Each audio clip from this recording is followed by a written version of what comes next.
with Sam Seder. The destiny of America is always safer in the hands of the people than in the conference rooms of any elite. Sam Seder. They are unanimous in their hate for me, and I welcome their hatred. We must guard against the acquisition of unwarranted influence, whether sought or unsought, by the military-industrial complex. The Majority Report with Sam Seder. Ever get the feeling you've been cheated?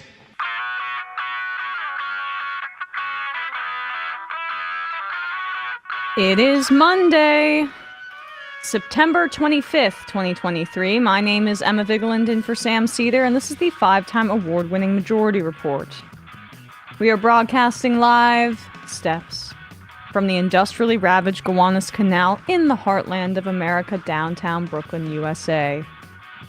On the program today, Ahsan Butt, professor at George Mason University, on Trudeau accusing India of killing a Canadian citizen in Canada. And later in the show, Akela Lacy on the right-wing Israeli lobby targeting black Democrats in primaries. Meanwhile, Hollywood writers have reached a tentative agreement with the AMPTP after 146 days of striking. Details still coming out about that deal. A group of U.S. Postal Service rural carriers are collecting signatures to decertify their union after drastic reductions to their pay. The Republican effort to shut down the government continues to look more likely. Saturday is the deadline. Another scary poll. ABC Washington Post has Biden losing 51-42 in a head-to-head matchup with Trump. That is not ideal. This comes as GOP mega donors tell Politico that some are just basically giving up on funding alternates to Trump in the primary, given his massive lead. John Fetterman is the first Democratic senator to call for Menendez to resign amid corruption charges. Meanwhile, Representative Andy Kim announces a primary challenge to Menendez for 2024. Tyson Foods and Purdue Farms investigated by the Labor Department over child labor violations. That accounts for a third, the two of them, of U.S. poultry supply. It's a big deal. The Biden administration announces the allocation of $1.4 billion to improve U.S. railroads in 35 states. Thousands of Armenian refugees are fleeing after Azerbaijan seized disputed territory in fear of ethnic cleansing. Saudi Arabia sentences a 18-year-old girl to 18 years in prison over tweets criticizing the government. Facebook turned over info in that case, I believe. Is that the one? They did? I think that's the one, yeah. Lovely. And lastly, Macron says France will pull out its forces and its ambassadors from Niger following the coup. All this and more on today's Majority Report. Hello, everybody. Happy Yom Kippur to those who celebrate, and to Sam in absentia. He is out today, but he will be back tomorrow. He's celebrating the holidays, so happy holidays to everybody who does celebrate, including Sam. We are back. It's been a rainy, dreary weekend here in New York, and that always puts me a little bit behind in like my ability to speak coherently. So, definitely, yeah. No, yeah. I love it. I love the rain. I know, we were just chatting about that. I don't know why. It's like I can't, without the sun, my brain doesn't fully wake up. But hopefully the show, it'll get a little bit easier as we go along. Let's just dive right into the budget, or I should say the government funding debacle here. Saturday, the 30th, remains the deadline for the budget deal. They could, in theory, pass a continuing resolution, which is the short-term spending stopgap bill that you may have heard that term before in reference to these standoffs. In theory, they could pass one of those to punt it a month or two towards the end of the year to making these decisions, but there is a group of hardline freaks that include Matt Gaetz who refuse to do such a thing.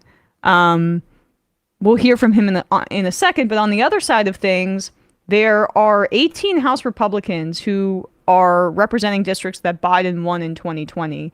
And those 18 Republicans are the subject of much pressure and focus by the Democrats in terms of getting them to be in uncomfortable positions, because their districts are not going to look too kindly upon the Republican Party shutting down the government over it concerns that are both completely inauthentic and also so far from the mind of the average voter that it will not make a difference. I mean, Republicans are traditionally blamed, as they should be, for these government shutdown situations.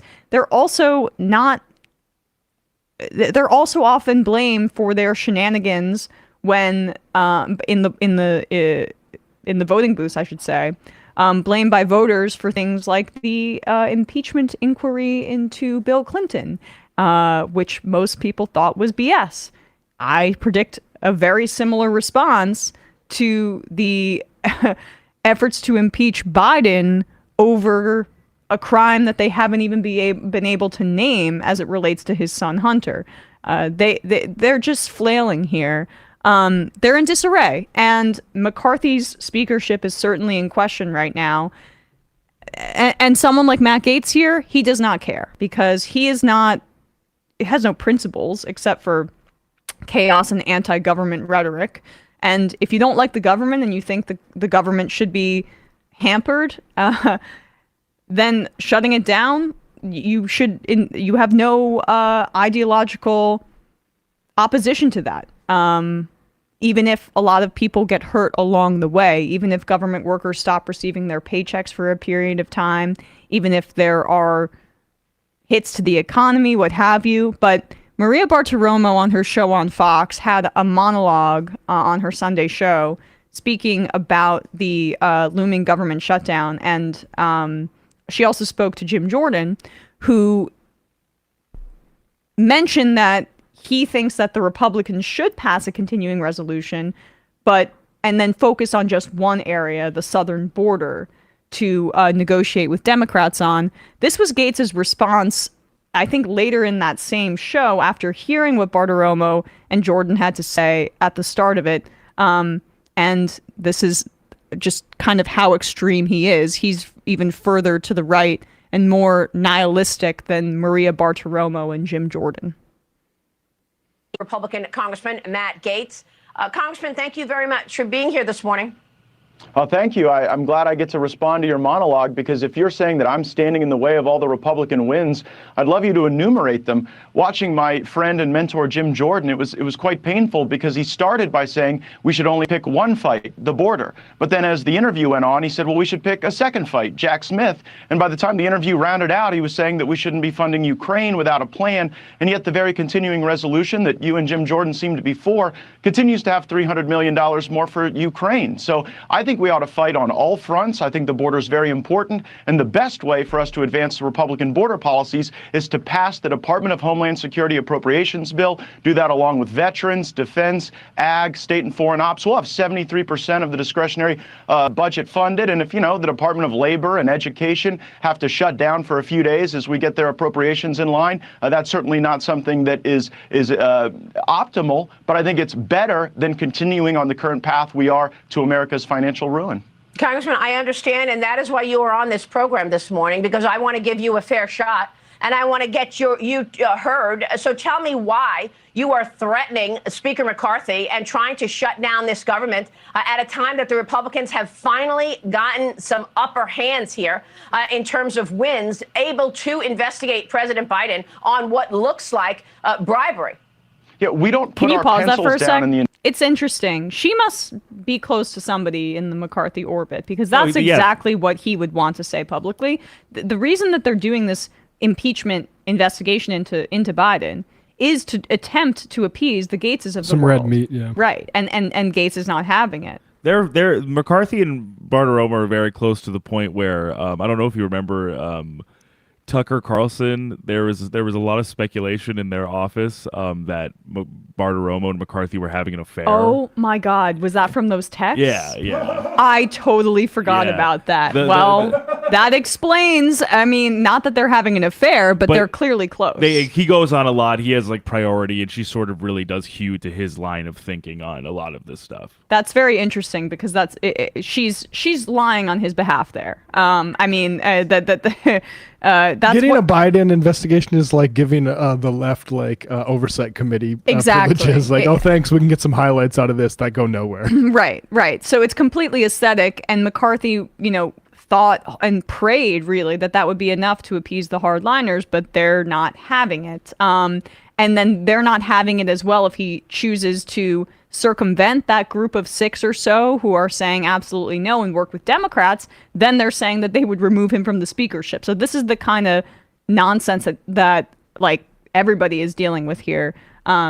It's not a stretch to say that those members led by Gates, that handful of people or 2 handfuls, are holding the entire government hostage. But this is the Republicans. All right, keep going. Some upper hands here in terms of wins, able to investigate President Biden on what looks like bribery. Yeah, we don't put our pencils down in the investigation of President Biden during a shutdown, so the premise is false. Second, if Kevin McCarthy was actually serious about pursuing the Bidens, he would have sent Hunter Biden a subpoena by now. That's how you know this is sort of failure theater that you're observing. During the first year of Democrat control of the Congress, they brought in Donald Trump Jr. 3 times over nothing. Over a nothing burger. And so we seem to be fundamentally unserious in our oversight. But what is serious is the fact that we are spending more than $7 trillion a year, bringing in around $5 trillion a year. And I want to fund the government. I'm not pro-shutdown, but the way to fund the government is not the same way we've been doing it since the mid-90s, where it's one up or down vote on the entire government all at once. We should have separate single subject spending bills. Taxes is how you fund the government. That's... You want to balance the budget? It's fine. It's super simple. You raise taxes on the wealthy, and then we don't have to cut anything whatsoever, and we can fund all of the programs that we need to make people's lives easier, and then some. But they create a completely false premise of what we can do or can't do. It's either cut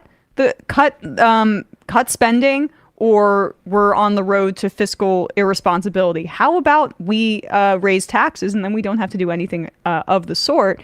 But the problem here is that McCarthy, in theory, at least signed off on this agreement in May as a part of the debt ceiling bill, which put in place this framework for the negotiations surrounding the budget a few months later. And there were all of these kind of triggers in the Fiscal Responsibility Act, which is what they ended up calling it, when Biden worked with Republicans on this matter to get them to pass these appropriations bills and not just do continuing resolutions. And it cuts both ways a bit, but the reality is that they're not close to passing any of that dozen of appropriations bills.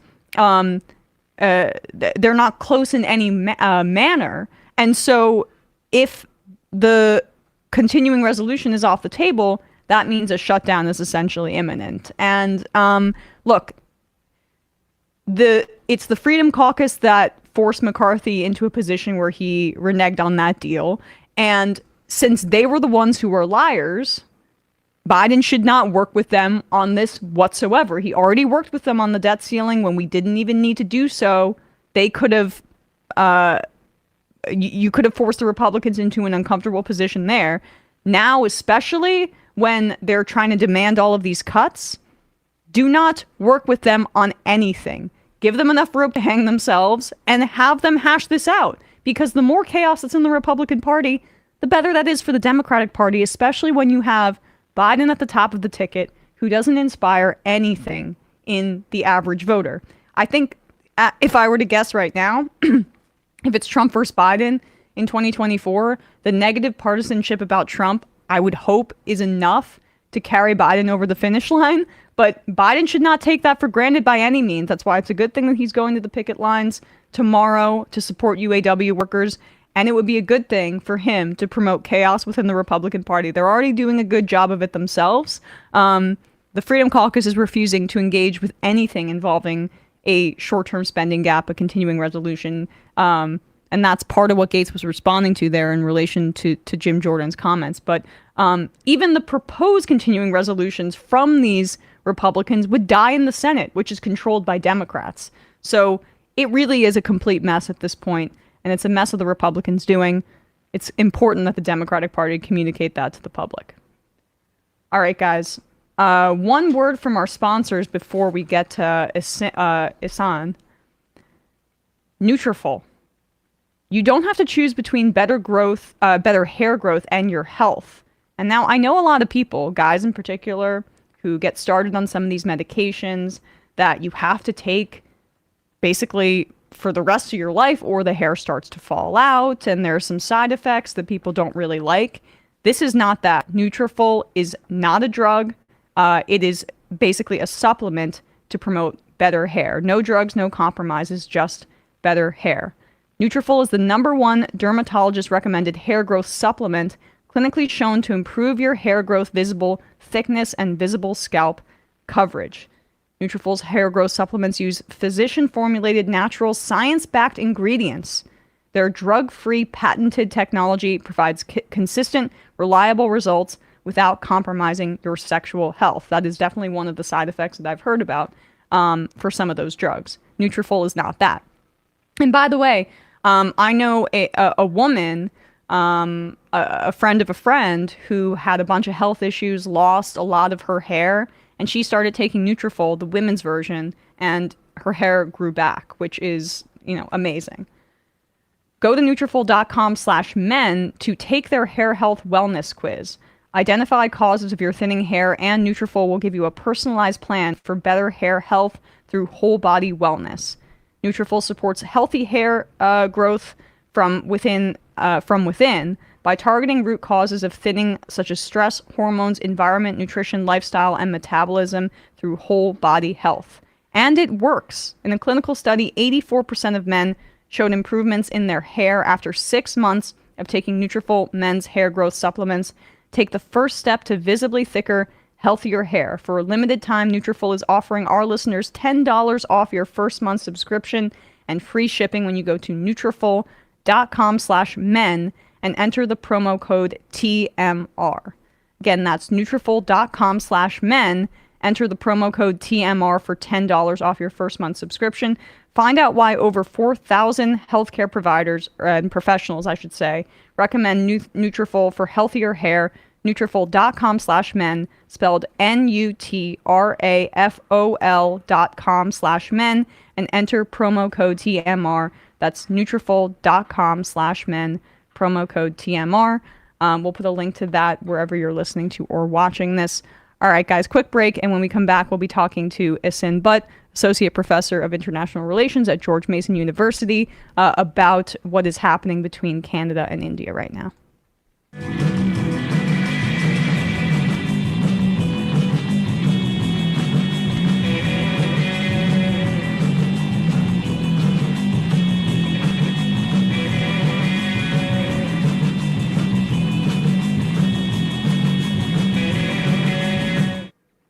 We are back, and we are joined now by Ahsan Butt, Associate Professor of International Relations at George Mason University, author of Secession and Security, Explaining State Strategies Against Separatists. Ahsan, thanks so much for coming on today.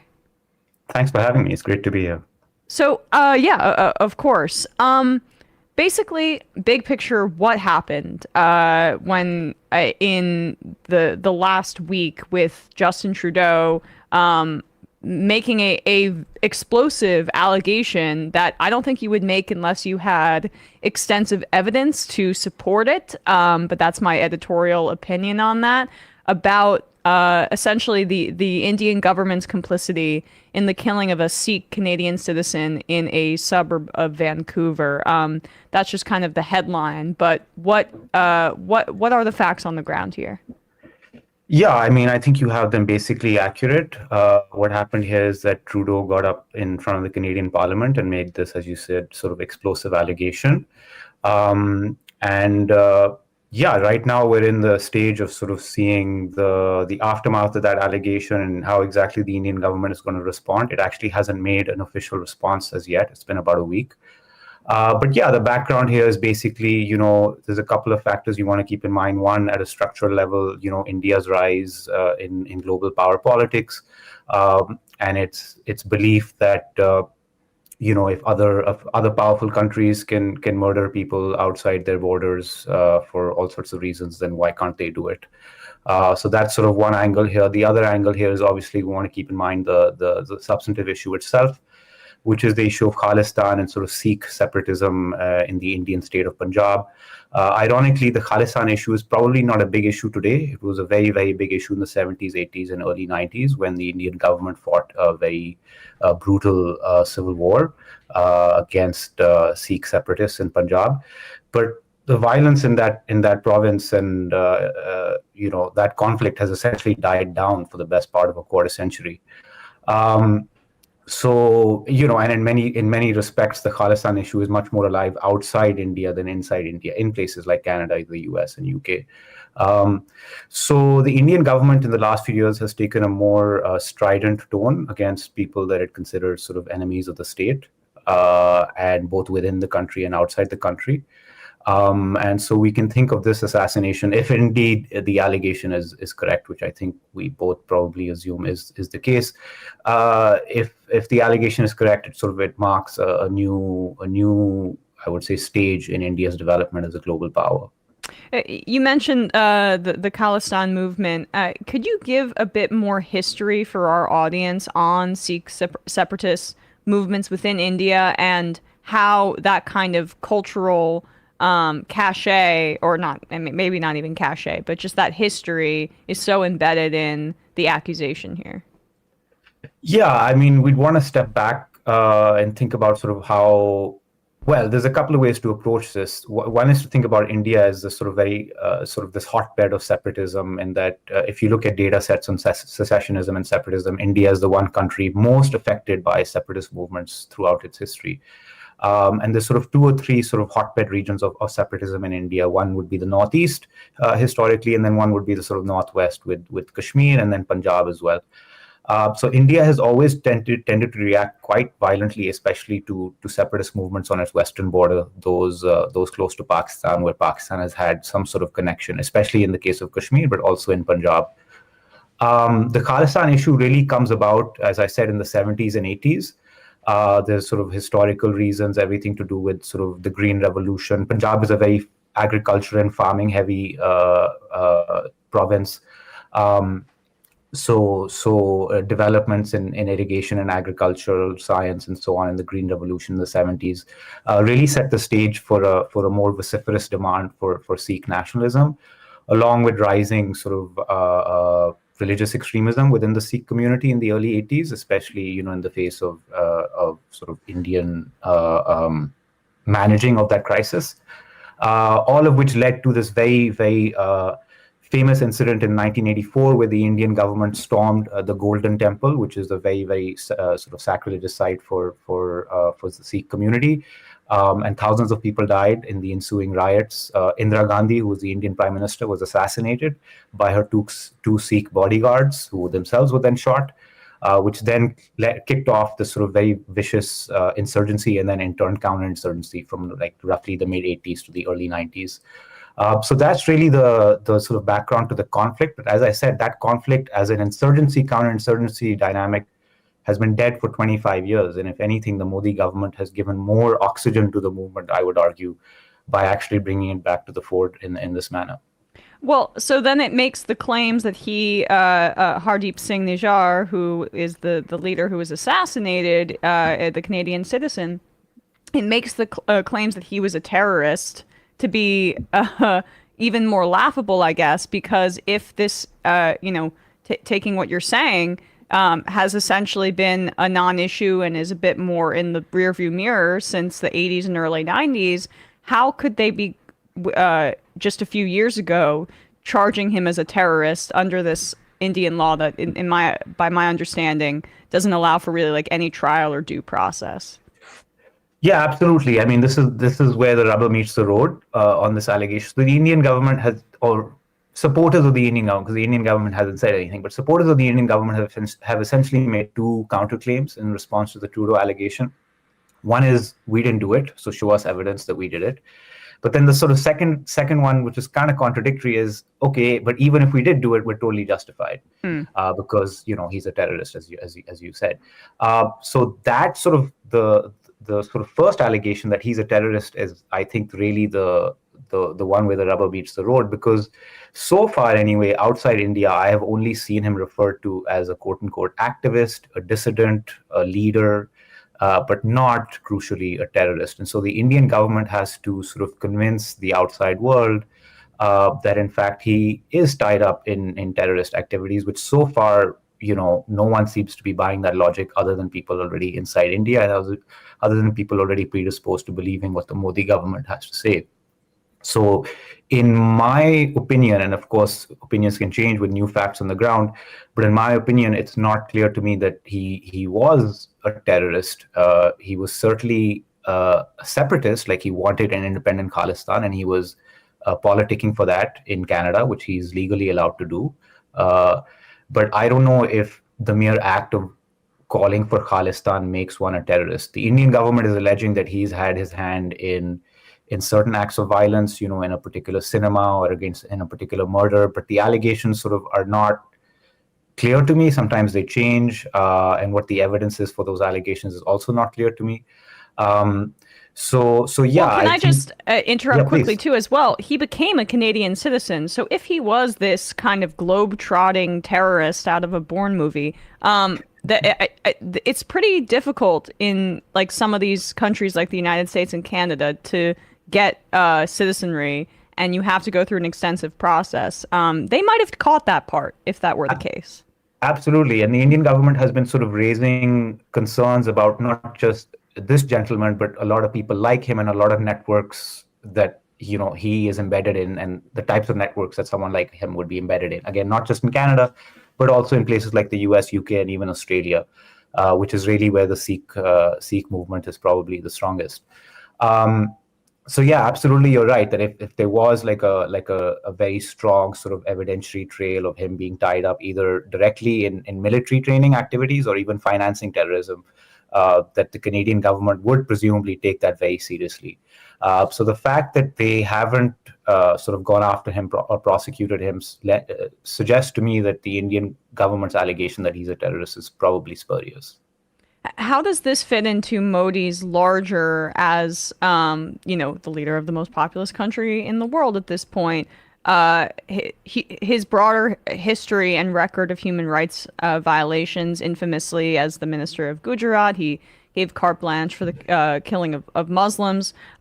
Recently, obviously, we've covered this on the show before, the way he's oppressed Kashmir and cut off internet access. And he's just been notorious as one of the most powerful leaders in the country in the world, I should say, who is also quite bigoted towards other groups and chooses to engage in that bigotry by using state power to repress them. This is very much in keeping, I would say, with Modi's record on these matters. Yeah, I think there's a couple of angles to highlight there. I think one is sort of the state power in international relations angle, which is, India's a rising power, and Modi's particular brand of muscular nationalism, sort of Hindu nationalism, is very keen to assert India's place in the world, India's new place in the world, as a rising power. And so one way of thinking about this act and other similar sort of rhetorical, devices to this end has been, that this is emblematic of Modi and his government's view of India's place in the world and asserting that place in the world. So that's one issue. The other issue in terms of what you're talking about, sort of bigotry and repression, especially to minorities, I mean, the point is well taken given Modi's record, especially on Muslims. The one sort of caveat I would highlight here is that the Sikh religion and Sikh minorities it would be a stretch to sort of put them in the same category as the Kashmir issue or the Muslim minority. For historical reasons, the Sikh community has always been much closer to the sort of Hindu mainstream than others. And even geographically, Punjab is much closer to Delhi, the capital, than a place like the Northeast or Kashmir. And so even cognitively, Punjabi Sikhs are considered sort of closer to the Indian mainstream. So I don't know if sort of a religious repression angle per se is the one I would adopt necessarily, but certainly the idea of, Modi asserting India's place in the world and saying we're not going to brook any sort of dissent, whether it's within the country or outside the country, I think that's probably the angle I would adopt.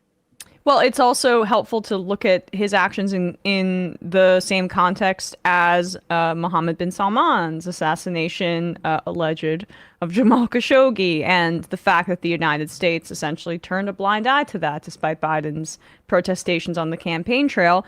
We can also talk about Netanyahu and the way that the killing of Shireen Abu Akleh has been papered over by the U.S. And now I'm looking at it through that context as well, because my next question to you is the United States' muted reaction on this front. Like, the U.S. clearly values India as an important rival against China, which is their primary concern. And we just had Matt Duss on the program on Friday, who said it's quite clear that the Biden administration's foreign policy is tethered to this central rivalry with China, and that's driving so much of what they're doing.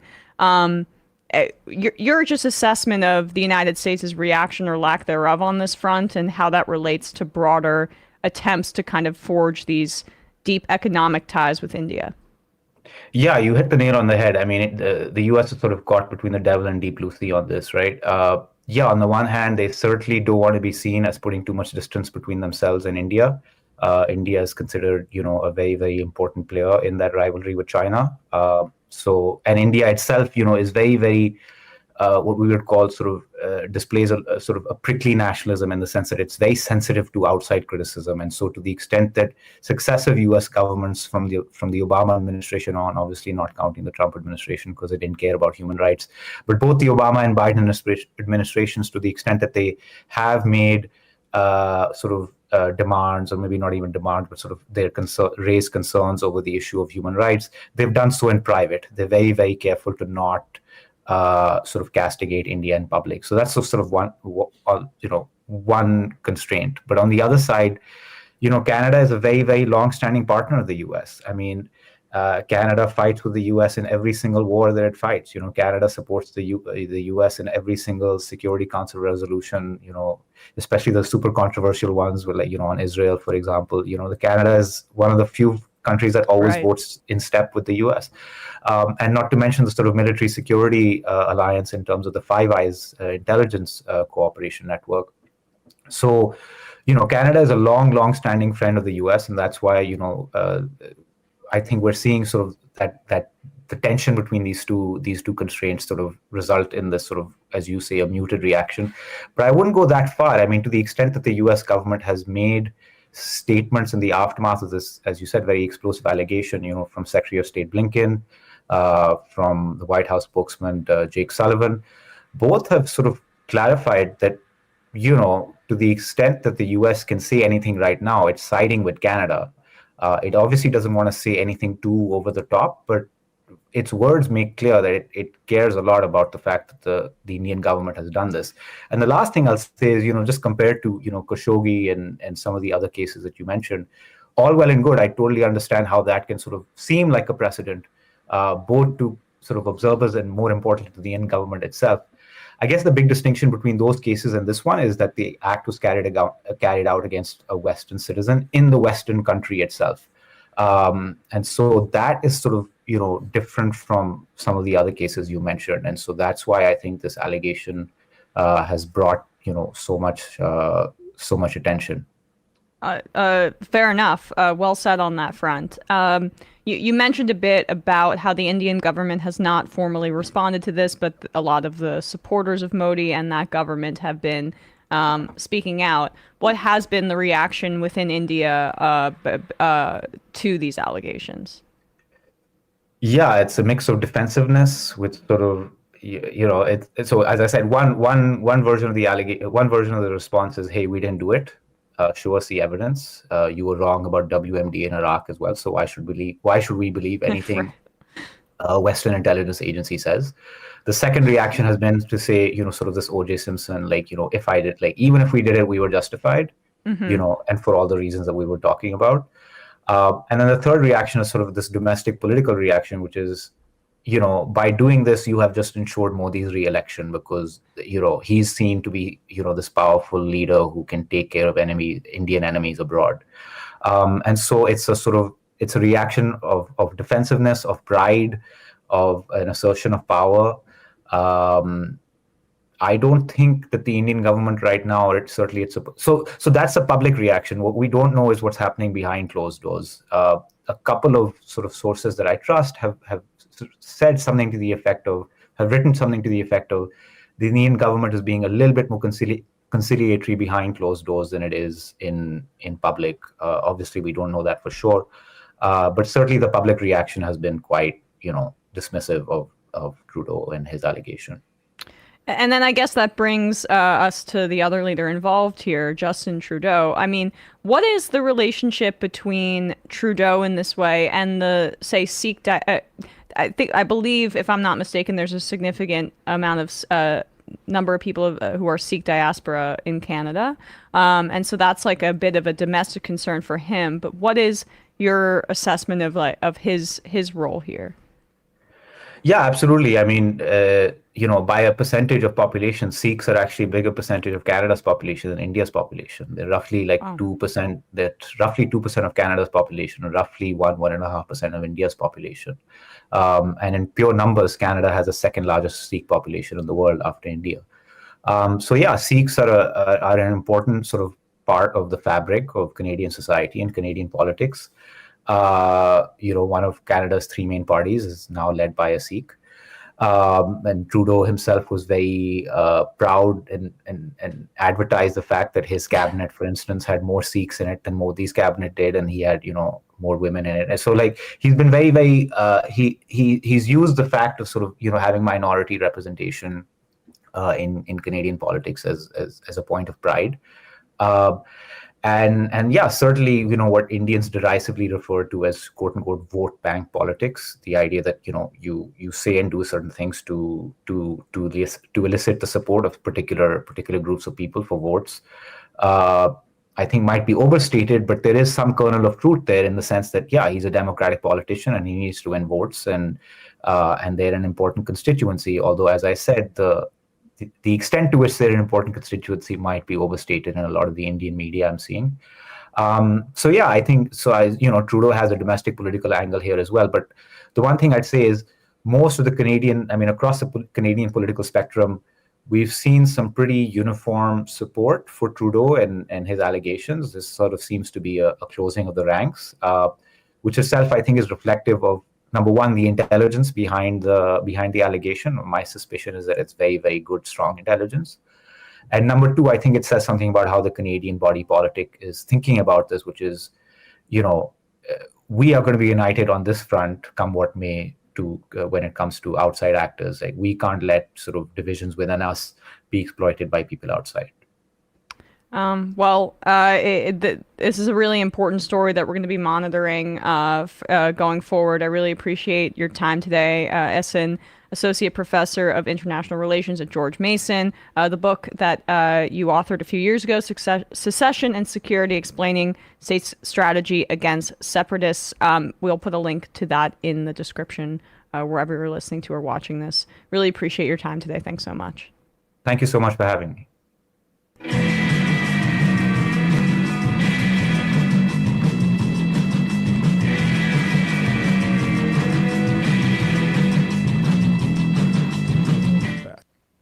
We are back, and we are joined now by Akela Lacy, politics reporter at The Intercept, whose latest piece is entitled AIPAC Targets Black Democrats While the Congressional Black Caucus Stays Silent. Akela, welcome back to the show. Thanks for coming on. Thanks, Emma. Great to be here. So AIPAC is ramping up its efforts to challenge progressive Democrats throughout the country, and that also includes members of the Congressional Black Caucus some of whom are now, members of the squad or squad adjacent, Ilhan Omar or Jamal Bowman, who have been critical of the Israeli, apartheid regime and all that it entails. So, I mean, talk a bit about that tension as well, the connection with the CBC to AIPAC, and now these kind of newer, more leftist members being a part of the Congressional Black Caucus and lead a bulk of the CBC basically being silent about these well-funded efforts to dislodge them. Yeah, so there's a couple of important pieces here. One, that as Jamal Bowman, Cori Bush, Ilhan Omar, Ayanna Pressley, and Summer Lee have joined the Congressional Black Caucus since 2018, they have represented sort of a new and growing wing of progressives in the caucus, which is otherwise, there are a lot of more senior members who fall on the more moderate side, and lots of CBC, either current or former leadership, have extremely close ties with AIPAC, whether that's, leading congressional delegations by AIPAC to Israel every year, speaking at the annual AIPAC conference, or attending other events. And also now that AIPAC has started giving directly to federal candidates, this was back in 2021, supplanting some of its lobbying efforts.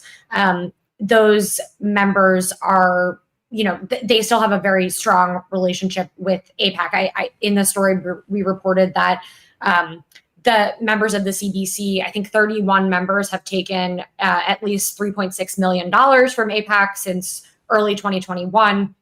So that's, less than 2 years. That's a lot of money to take in less than 2 years. And at the same time, AIPAC has been very aggressively targeting several CBC members. They spent a lot of money to try to stop Summer Lee from being elected last year. I think it was more than $6 million on her race alone. They also spent money in Ilhan Omar's primary last year to support her opponent, Don Samuels. She was obviously reelected. And then there's been reporting in the last 2 months that AIPAC has been specifically recruiting challengers to Omar, Bowman, and Summer Lee ahead of 2024. So we decided, we should ask CBC if they want to comment on this. The other important piece here is that CBC members have been very vocal against efforts to primary their members in the past, some of which were, actually by some of these members, Cori Bush. CBC backed a white Ayanna Pressley's white opponent back in 2018 over her when she was primarying him. And then there was even some reporting early last year that they had encouraged Mondaire Jones to primary Jamal Bowman in his reelection and amid all the crazy redistricting stuff that was happening in New York. And they've also been very staunch supporters of protecting incumbents, not in this case necessarily. So yeah, we asked them to comment on this and they did not. Well, I mean, that's the lack of comment is not necessarily surprising, but I mean, this is very much in keeping with some of their inconsistencies, as you mentioned. The fact that their excuse in the past for not supporting Black candidates, and whether Black candidates like Ayanna Pressley, right? Even, I think it was, if I'm not mistaken, were they kind of silent when Eliot Engel was being challenged as well? I'm not exactly sure. I don't want to go ahead. Yeah, so you're asking, was the CBC silent? Yes. Yeah, so I'm trying to remember exactly. I'm not exactly sure. They did not support Bowman in that race. I know that. And obviously AIPAC spent a lot of money to support Engel. Sorry, that's actually not correct. But there was a lot of Republican support for Eliot Engel's campaign. And yeah, CBC did not come to support Bowman in that race. Yeah. So those are just two examples of races where there was a black person running, a black progressive running in that race, and they did not weigh in, or they endorsed the opponent in the instance of the Ayanna Pressley race because, we support our incumbents. That has been kind of the party line for the Democratic Party, whether it's the Congressional Black Caucus, whether it's Pelosi weighing in on races as in her time as the leader of the Democrats in the House. Like, we back our incumbents, except when we don't. And this appears to be, at the very least, an example of that dynamic, if you don't mind fleshing out some of the inconsistencies there. Yeah, so, just one example that we highlight in the story, Hakeem Jeffries leading the Democratic caucus, longtime member of the CBC, in line potentially to be the first Black Speaker of the House, has been one of the most vocal, supporters of protecting incumbents, and the importance of doing that for the caucus and the party overall. He started a PAC last year called Team Blue PAC with Josh Gottheimer, Terry Sewell, to, basically spend money to support incumbents who are facing primary challengers from their left. Jeffries, in this case, only after being approached by media with the news that AIPAC was recruiting challengers to Ilhan Omar, has come out and endorsed her, but his office would not say whether he has plans to endorse Jamal Bowman or Summer Lee. So that's one piece. And, just another fun tidbit on Team Blue PAC and Josh Gottheimer's involvement there.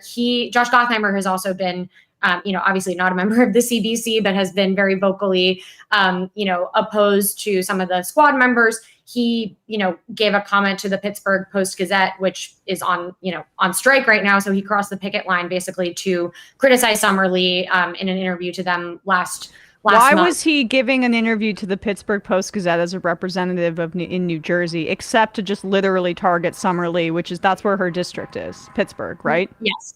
Yes. Yeah. Okay. Saying, that she didn't do enough to denounce anti-Semitism. This was after there was this vote, to declare that Israel is not racist or an apartheid state. So anyway, that's just an aside there. And then, the other member, Greg Meeks, Stephen Horsford, these are folks who have all sort of been part of this chorus of we need to protect our incumbents. This is the most important thing. Some of the top recipients of AIPAC money, and they have not, said anything about the attempts to primary some of these members. And also, just to add, this was an inconsistency back when there were only a couple of progressive members in the squad, but now we're talking about they represent, 5 members of the CBC. This is not an insignificant number of people, in a situation where the House has a very slim, if it wins back the House, Democrats win back the House in 2024, they would have a very slim majority. So even if it's, beyond, you disagree with their politics or their approach, if the overall goal that they've been stating, which is to protect the Democratic majority, if that's still the stated goal, then as the number of progressives grow in the CBC and the silence, they continue to be silent on efforts to primary them, that's also putting the majority at risk. And it just is a part of like a consistent through line of frustration with the Congressional Black Caucus's kind of stated principles and what they actually behave or endorse in practice, which is a just more corporate-friendly wing of the Democratic Party. And if you don't mind just talking a bit more about that recent history and how it really is bumping up against this new wave of progressive representatives who are people of color or are women. In Ilhan Omar and Rashida Tlaib's case, they're Muslim women, bringing a diversity of voices to Congress that also aligns with progressive values that include opposing Israeli apartheid, which AIPAC is trying to beat back. But,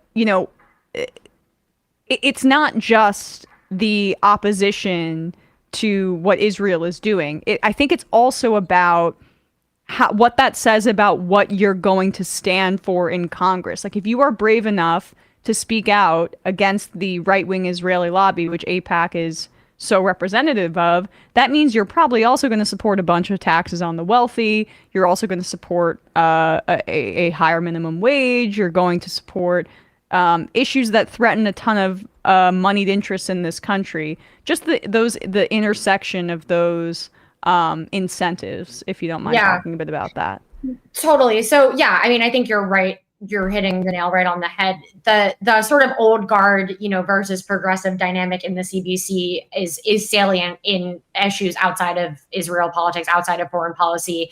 CBC leadership and some of the old guard members are, they take excessive amounts of corporate PAC money. They're not necessarily the people leading the charge on any of the issues in the Democratic caucus, for that matter. These are people who are sort of sitting on the sidelines, towing the party line. And despite having, a unique position to be able to sort of lead on issues, particularly issues, of importance to Black voters, minorities of other minority voters, working class voters, CBC leadership is not leading the discussion on those issues. I think the corporate PAC money thing is probably the most visible difference between the quote unquote old guard and some of these newer members. But I think the more interesting thing is sort of like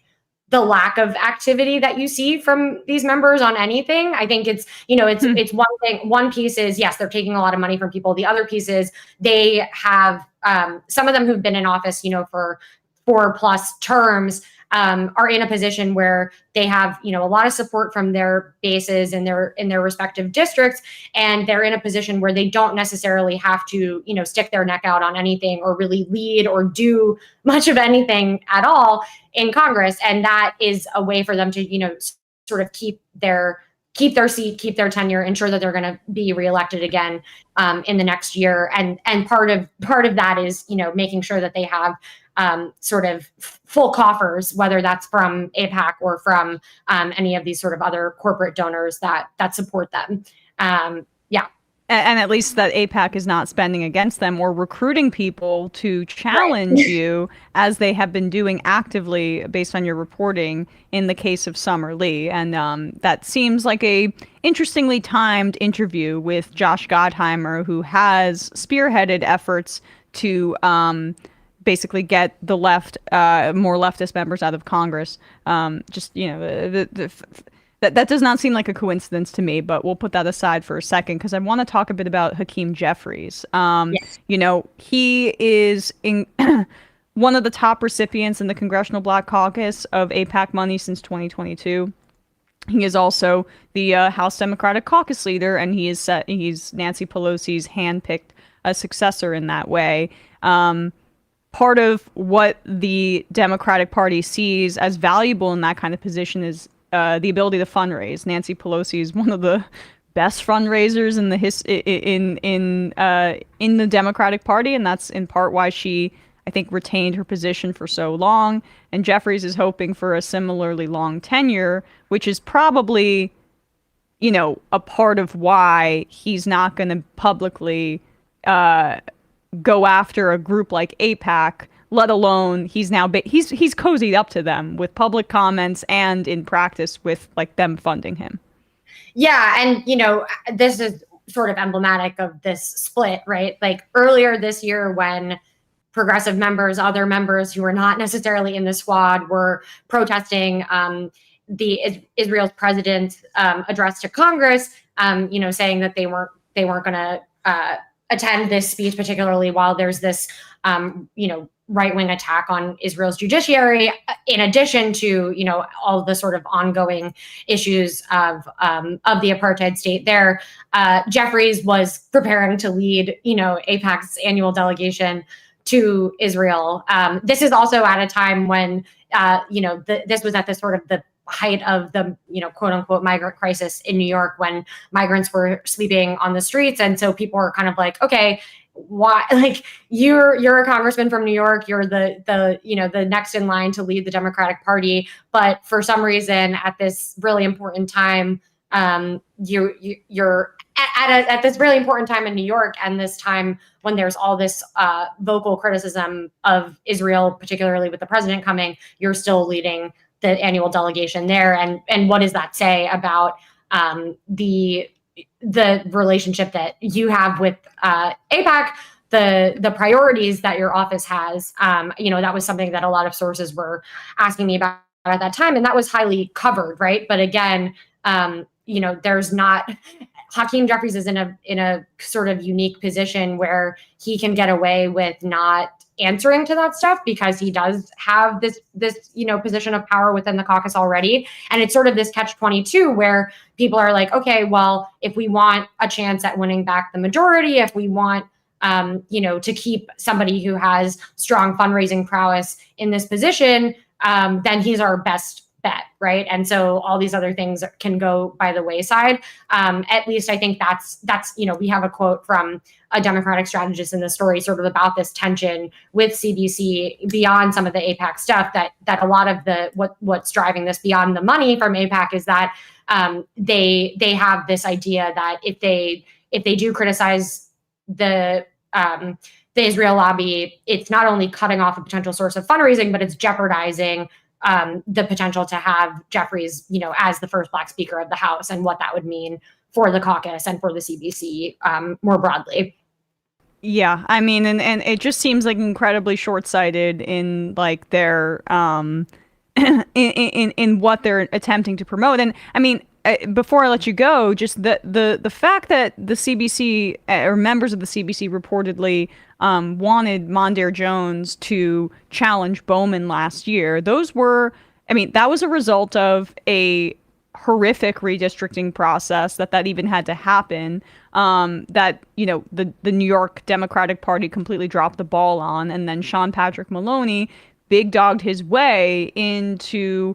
It was Mondaire Jones's district, right, Bradley? Yes. Yeah. Sean Patrick Maloney forcing him to look elsewhere to run, and dividing two Black members against one another. And now Mondaire Jones is out of Congress. And like the fact that there were members of the Congressional Black Caucus actively pushing pitting against one another of two Black members because they both happen to be Bowman's more progressive and Mondaire Jones is as well, but less to I would say much less of an extent than Jamal Bowman, especially when it comes to something like Israel. Like that is deeply troubling, and also just goes to show that their stated goals of expanding Black representation in Congress, it's secondary to a lot of other incentives, to put it mildly. Oh, absolutely. Yeah. And I think, so this was first reported by New York Magazine last year. And it was like this interesting tidbit that I had screenshotted like on my desktop for a year, because I was like, there's going to be another time for us to sort of go back and dig into what that means and what it says about the broader caucus. I think, and it's also, it's emblematic of the fact that the Black Caucus does not get a lot of scrutiny on this stuff. I mean, that was like a one line in a New York Mag piece a year ago. They didn't really get a lot of scrutiny for the fact that they backed, Ayanna Pressley's incumbent white challenger over her.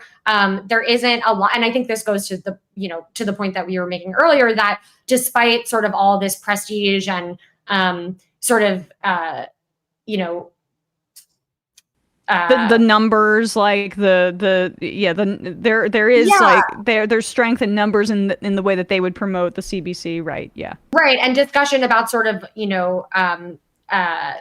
respect for the elders in the caucus and respect for the seniority that they have there. For all of that talk and for all of all the fanfare of it was their legislative caucus week last week, and like my Instagram feed is full of like all these swanky parties that they're holding and stuff. For all of that, there's not really much attention to the substance of what they're doing, or what positions they're taking to actually expand, or in this case shrink the caucus, right? So yeah, it's just it's interesting. Yeah, I mean, when you say the seniority and the influence there, I mean, it's been well documented, even though he's not the chair, but that Jim Clyburn's influence in the CBC is strongly felt, and given like his prominence in leadership, you could draw that connection. Is it fair to say that a lot of this is fish rotting from the head down, I guess, with like some of the kind of infrastructure that old guard Democrats like Clyburn have put in place? Yeah, I mean, I don't think that's too far-fetched necessarily. I think there's a lot of sort of deference to tradition and, paying your dues to members who paved the way before you. And part of the reason that there's so much animosity towards, some of the folks coming in is not necessarily because they have different policy preferences, but it's because they don't follow those rules. And they're showing that you don't necessarily have to follow those rules to be elected to Congress or to join the CBC. And that threatens, this power structure that has governed the caucus for, decades at this point. And so that leaves members thinking, okay, well, what are we going to do? And realizing that there is sort of a burgeoning group of voters that don't necessarily subscribe to those traditions and paying your dues and deferring to more senior members, and where does that leave them when their next reelection is around the corner? Well, Akela Lacy, politics reporter at The Intercept. The piece is called AIPAC Targets Black Democrats While the Congressional Black Caucus Stays Silent. Thanks so much for your time today. Really appreciate it. Thank you, Emma. Great to see you. Great to see you as well. All right, with that, we are going to wrap up the first hour of this program, the free part of the program, and head into the fun half, where the number is 646-257-3920. Matt, what is happening on Left Reckoning? Left Reckoning, we had a clip show, patreon.com/Left Reckoning, talking about, I can't even remember what we talked about on Sunday, just slipped my mind, but we're talking with Jacob of the Valley Labor Report tomorrow about Union Joe hitting the picket line. That's love to see that's it. all tomorrow apparently. So we're going to talk about some different things, maybe some. Well, I don't want to get too juicy into it, but there might be a little bit of inner left drama stuff we talk about in regards to different critiques of the UAW and how credible those are. But patreon.com/Left Reckoning tomorrow night, 7 p.m. You know what I'm realizing is that we did not headline that Biden was joining the picket line because that broke right after the show on Friday. Yeah. But for all of you still listening, massive news. I guess I had just thought that we had headlined it because it the Friday news dump. We did hear it on Friday. Should probably tell us that. Like, don't put that in the Friday news dump. That's the sort of thing you want to let people. Get into their news coverage. But they're always running scared from narratives. That appears to be the Biden administration way. However, this is like a really good thing. I was seeing there were questions about whether or not a president has ever joined a picket line, and historians caution, based on like what I read, that there could have been an instance that we don't know about, but at least in the modern history over the past few decades, this is fairly unprecedented. Yeah, I mean, the closest thing I can think of is during the New Deal era, FDR was saying things like, if I was a worker, I would join a union, which, I think Biden has also kind of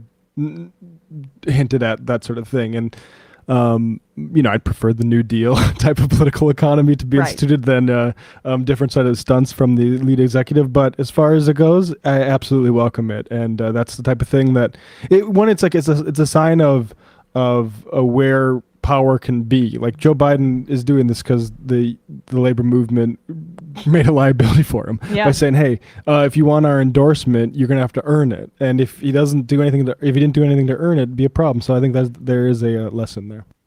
And on ESPN today, obviously, we're going to be talking about the record-breaking performance by the Miami Dolphins, Josh McDaniels being the worst, and the Minnesota Vikings completely imploding, but maybe it's a good thing for them long-term.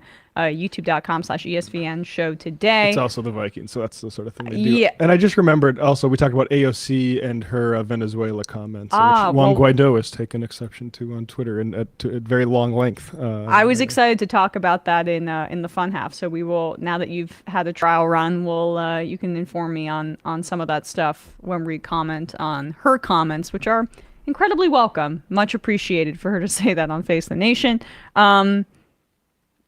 So yeah, check out ESPN, check out Left Reckoning. Also just wanted to say and give support to Matt Christman and everybody over at Chapo Trap House.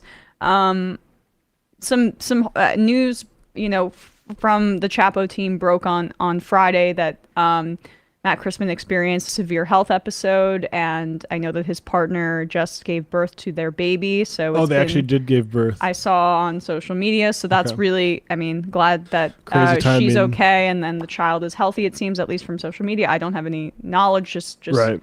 Horrible timing, but hoping and praying for Matt and making that he makes a full recovery in this way. Yeah, that's what the indications are. Hopeful that maybe he'll make a full recovery. Chrisman, I don't, like you said, I'm not friends with these people, but I've met Chrisman a handful of times, like in this studio and maybe at live events. He's an extremely genuine and nice guy, and horrible coincidental major life events happening where you'd have a major health event and then the birth of a child. So yeah. And I love all the Chapo guys. So yeah, exactly. So sending all of our love and energy to making sure Matt feels better. All right, guys. 646-257-3920. See you in the fun half. You are in for it. All right, folks. 646-257-3920. See you in the fun half. Oh, no. Are you ready?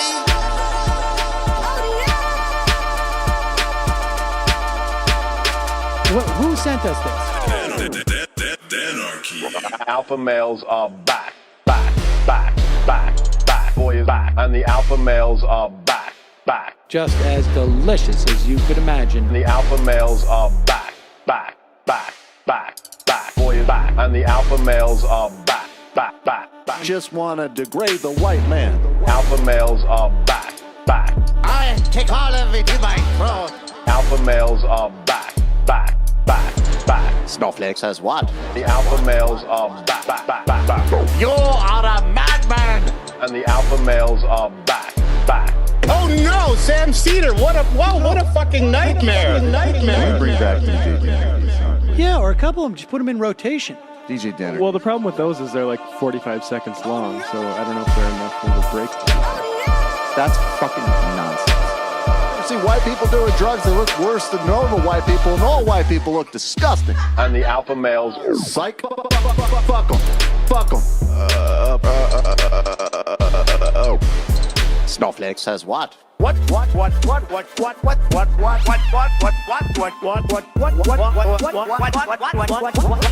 Snowflake says what? A hell of a lot of bank. A hell of a lot of bank. A hell of a lot of bank. Okay, I'm making stupid money. Hell of a lot of bank. A hell of a lot of bank. All lives matter. Have you tried doing an impression on a college campus? I think that there's no reason why reasonable people across the divide can't all agree with this. Psych. And the alpha males are back.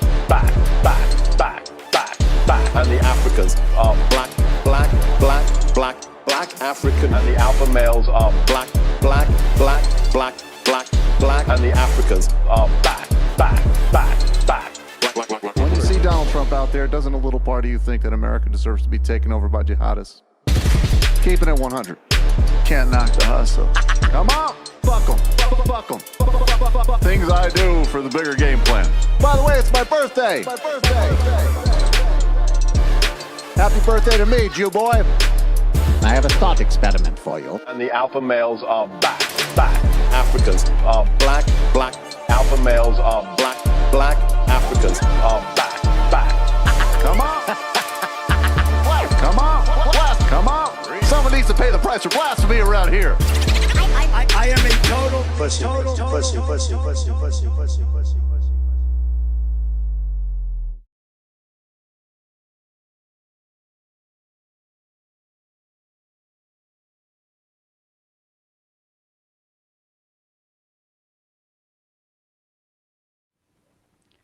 We are back, and it is the fun half, everybody, and we have opened up the phone lines. Let's just start right there, right off the bat. 646-257-3920 is the number. Calling from a 760 area code. 760, who's this? Where are you calling from? Oh, Emma. This is Dan from Oceanside. Dan from Oceanside, did you say? Yep, Oceanside, California. Oh, how you doing, Dan? What's on your mind? Doing great, doing great. Big fan of you and all the work that you do. Thank you. I called last week with Sam. Obviously, you guys were sick, and I'm glad that you guys are feeling better. Thank you.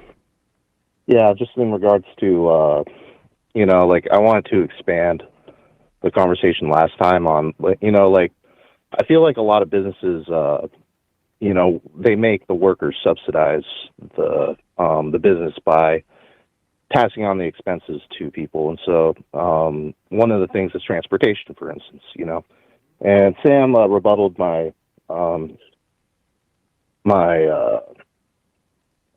tax deduction basically because public transportation is not covered. And I think that should be free at the point of service. I think that we need to definitely beef up our public transportation system. Mm-hmm. With that being said, those people also have to, people live in rural areas, people live in areas that are not easily accessible, besides by truck, car, stuff like that. So what is your view on that? View on, can you just repeat the question? I mean, are you talking about rural areas specifically? I mean, we've talked about with Kowalski from Nebraska on Left Reckoning last year about the truth is that a lot of these areas are losing population generally, and you're going to need some kind of government action if you're going to maintain those populations. Because, for instance, North Dakota, those farm populations. In the small town populations, they peaked in 1920. Right. There are a lot of towns that haven't even got close to where they were 100 years ago, and that's because back then the government and railroad interests and grain interests and farmer interests, it was more profitable for them to do it, and also we wanted to complete the conquest of the country over Native Americans. And now that those things are especially the second part is more finished than it was then, there needs to be some kind of stimulus, frankly, or otherwise these places are going to wither on their own, and people are going to continue moving to more urban areas. And I don't know if that's necessarily a bad thing. But I also because I don't know that hyper separated. I mean, I moved from North Dakota and I always wanted to live in a city because I didn't like how. So maybe they're wrong. I'm not the representative North Dakotan because a lot of them still live there, frankly. Yeah. But I particularly I don't think we should be subsidizing private. Yeah. We should be subsidizing ones to get us off of fossil fuels. Absolutely. Yeah, but go ahead. At the end of the day, it comes down to the worker, though, having to pay for gas to get out to their job. For instance, they drive 75 miles. I think that that those workers need to be helped. And Sam rebutted by saying, well, we also need to in regards to public transportation, be able to not limit that, by doing that tax deduction. And so I was just thinking about it because, I definitely have some political ambitions in the future. Right. And so I want to expand that and, take his side of his perspective. And, also I think that public transportation should be either free at the point of service or it should be able to be written off, basically. Yeah. That's part of the collective. I think that is an incredibly noble goal. We're unfortunately a little bit further away from that than we would like, but that would require significant funding by either the state government in the local area or the federal one. And seemingly the only thing we can get done is just private incentive tax credits and things like that. But I, in terms of something that we should strive for, I agree with you. Yeah, absolutely. And, because, there's a bigger plan, and obviously I can't, I want to let other people have their time, but I want an all-encompassing, give people, 2 weeks paid vacation, be able to, if they go to a state park or a national park or even regional, whatever it may be, if they can have proof, basically they get an extra stimulus check. Also, it gets people out, gets people walking around. It gets people thinking about the environment, all encompassing, you know. And obviously I'm fleshing out these details still as I go. But, you know, that's a bigger plan for me, you know, because I want to change the world somehow, some way. And I think that getting people out and just thinking about, like, you know, where we live, getting away from work, you know, and actually just thinking and self-reflecting, like, who they want to be and, you know, what they want to accomplish in their life. Well, appreciate the call. Thanks so much, Dan. Absolutely. Have a good one. Calling from a 315 area code. Who's this? Where you're calling from? 315. This is me? This is you. Custodial artist or Dave from the Discord. Oh, hello, custodial artist / Dave. How you doing? Not too bad. I had a thought over the weekend, and it's a little crazy. Okay. But with John Fetterman, people are complaining about his dress. Mm-hmm. Now, I've grown up, and my father has worked DOT, and my father dresses the exact same way as John Fetterman. Mm-hmm. And he's a working man. So what shouldn't the right be joining in to the fashion sense of Fetterman? Of course not. So your father dresses exactly like him. What does that mean? Is he currently working and employed in Washington, D.C. as a body double? No, unfortunately not. He has a full head of hair. Did you see the New York Post article on this saying, hey, we had a guy dressed like John Fetterman and had them try to go get into a fancy restaurant in Manhattan, and it turns out they didn't let him in. And it's just like, I don't go to those. Yeah, well, I mean, I just love how that reveals that the Post is like, well, we really want our representatives and our senators to be like elites. fancy, to be dinner fancy guests, boys. Yeah, not like representatives of the people. You're right. It's completely hypocritical, especially given like what they're trying, the people that they say that they're connecting to. But it's Scotty Brown in a truck, like it's all like their sort of posture as a working person thing, like that. We shouldn't even grant that as like anything more than like the barest of sort of like costumes. And I think that is clear in even the support about Trump, supporting Trump, right? Who is a very, very wealthy person. But it's like he speaks in a certain way, which is the aesthetic that they're going for. Like Republican, they're trying to engender a philosophy in Republican voters where they have internalized shame if they don't dress in a way that is like, if they're not a part of the elites, right? So when Fetterman is a senator and doesn't want to engage in the pageantry of the Senate, that does not compute with the philosophy of almost like prosperity gospel that conservatives put out there, which is that if you're not making money, it's probably the immigrants' fault. But if you are, then you should be trying to be a part of the elites, being a part of the club. And so that's, I think, what it comes down to. It's that central tension and bootstraps mentality there. Yeah. Oh, the whole thing really just kicked off with my dad sitting there in, I believe it was the same Carhartt sweatshirt, the white one with the gold Carhartt ring on the arm, and he goes, "Oh look, that's my nice going out sweatshirt." That's what he said. What's your dad's politics? Started this whole thought process. Anything that makes me argue with him, he's pretty agnostic nonetheless. Okay. All right. Well, there you go. I think that, there you go. I think this is enough to put us behind. I'd previously not really cared about this entire story. Like, I love the idea of dressing up like a everyday person in the Senate, but, like, let's see some bills that, show that. But, yeah, I am pro.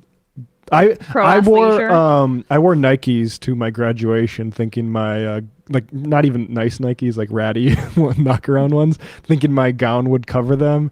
And once I stood up to go basically walk on the stage, Radio City Musical, I realized that my crappy shoes were going to be in all the pictures. And, that's basically that's the me. only part of your outfit that's going to be visible in the gown. Yep. So you miscalculated on the exact wrong Really didn't do item. it with it. But you know what? At least I was representing, my true self. Yeah, although you wouldn't be able to eat at 11 Madison Park in that outfit, so I guess it doesn't count. Or any outfits I have besides the one that I used to take on job hunts. Appreciate the call. Thanks so much. Yeah. Andrew K says Fetterman should show up dressed the same but wearing a powdered wig. That would be pretty good. Dave from Jamaica, conservatives are very weird. They LARP as working class, yet at the same time want their leaders to dress up like the Victorian era. Yeah. Demian, I'm a little concerned about what seems to be an aversion to building new homes that I've seen from some leftists. I get that developers are not a replacement for decent Vienna-style public housing, but we need a lot of housing in the places people want to live. There are certainly plenty of things that we can do to get rid of Airbnbs and whatnot, but the data doesn't support that. Just demonetizing housing will solve the housing issues. We also need to build and build way more than anyone is asking for. I mean, who builds more than anyone's asking for? Because developers, like by design, will not do that unless there's a government backstop of supporting that profitability. In which case, why don't we just build it ourselves? Yeah, building for the sake of it is not necessarily. I think that goes a little bit too far. If your claim is that people are being too harsh on, say, mixed income housing, right? Where there's mixed housing in certain areas pushed by, yes, private interests. But there are like municipal guardrails that say you have to have as this many low income units and you have to approve tenants to meet certain quotas and things like that. That's better than just complete free market fundamentalism and would do it would make a dent in places like New York City, but also smaller cities across the country. I'm just not familiar with the discourse of like what you're saying leftists are saying about building new homes. We need more public housing. The problem is that the Faircloth Amendment has been in place since the 90s. And since AOC talked about repealing it a few years ago, there's been very little movement on that front. Yeah, like I support like new housing developments and stuff like that, particularly if they're accessible to people that aren't just like going to move in and then complain about crime. But like, this doesn't track to me with like how this is playing out in legislatures. Like in Minneapolis, for instance, like they are doing the market-friendly liberal solutions to this, and it has some effect on it. But ultimately, I don't think it's going to be enough without like broader sort of like rent controls and things like that. Like I don't quite understand what this person is directing this at. Like who's really stepping in the way of housing besides people saying, like, okay, good that we partner with a developer. In this instance, but we need to go further and do more. Like I think that sentiment is right on the money. Not an economist, but says, I think we should raise taxes, especially on the obscenely wealthy, but running surpluses is necessarily recessionary. You guys have talked about MMT being hard to explain before, but I don't see a viable path to building the kind of society we want until a much larger percentage of people understand that the debt is actually the money supply. Doesn't have to actually be paid back. In the long run, I think it's worth it to distinguish between why we should tax and why we should spend. Agreed, but we're not even close right now to having that conversation about what to do with putting surplus money back into the economy. We're coming up on 3 decades of tax cuts being levied and creating a system of income inequality that keeps getting worse and worse over time because we haven't been able to claw those taxes back. I agree with the sentiment, but that's, I think, like tertiary to what we're dealing with. I don't think it's the biggest problem. I think the powers that be are acting as if MMT exists already and have been for some time, but they only do it for things that they care about. The reason Joe Manchin got in front of the poverty amelioration programs and killed them, sending millions of people into poverty, isn't because he said anything about the national debt. It's because he said they were entitled. And like, that's the bigger problem, because that's the real break. And all the stuff about the national debt is a proxy for all that discussion, in my opinion. Yeah. I support MMT, but I always think it's like kind of a dodge, and I don't think the problem is understanding. I think the problem is the problem is priorities. Well, in the organized interests of capital. Yeah, like right. that's the real problem here. Let's do this AOC clip here. So Alexandria Ocasio-Cortez went on CBS, their Sunday political show with Margaret Brennan. I think it's Face the Nation is what it's called. And they were speaking about immigration policy at the southern border. AOC brings up the sanctions against Venezuela and sanctions in general, and what those kinds of economic chokeholds do to countries and to populations in those countries, who then become desperate and seek to live elsewhere so they can provide for their family.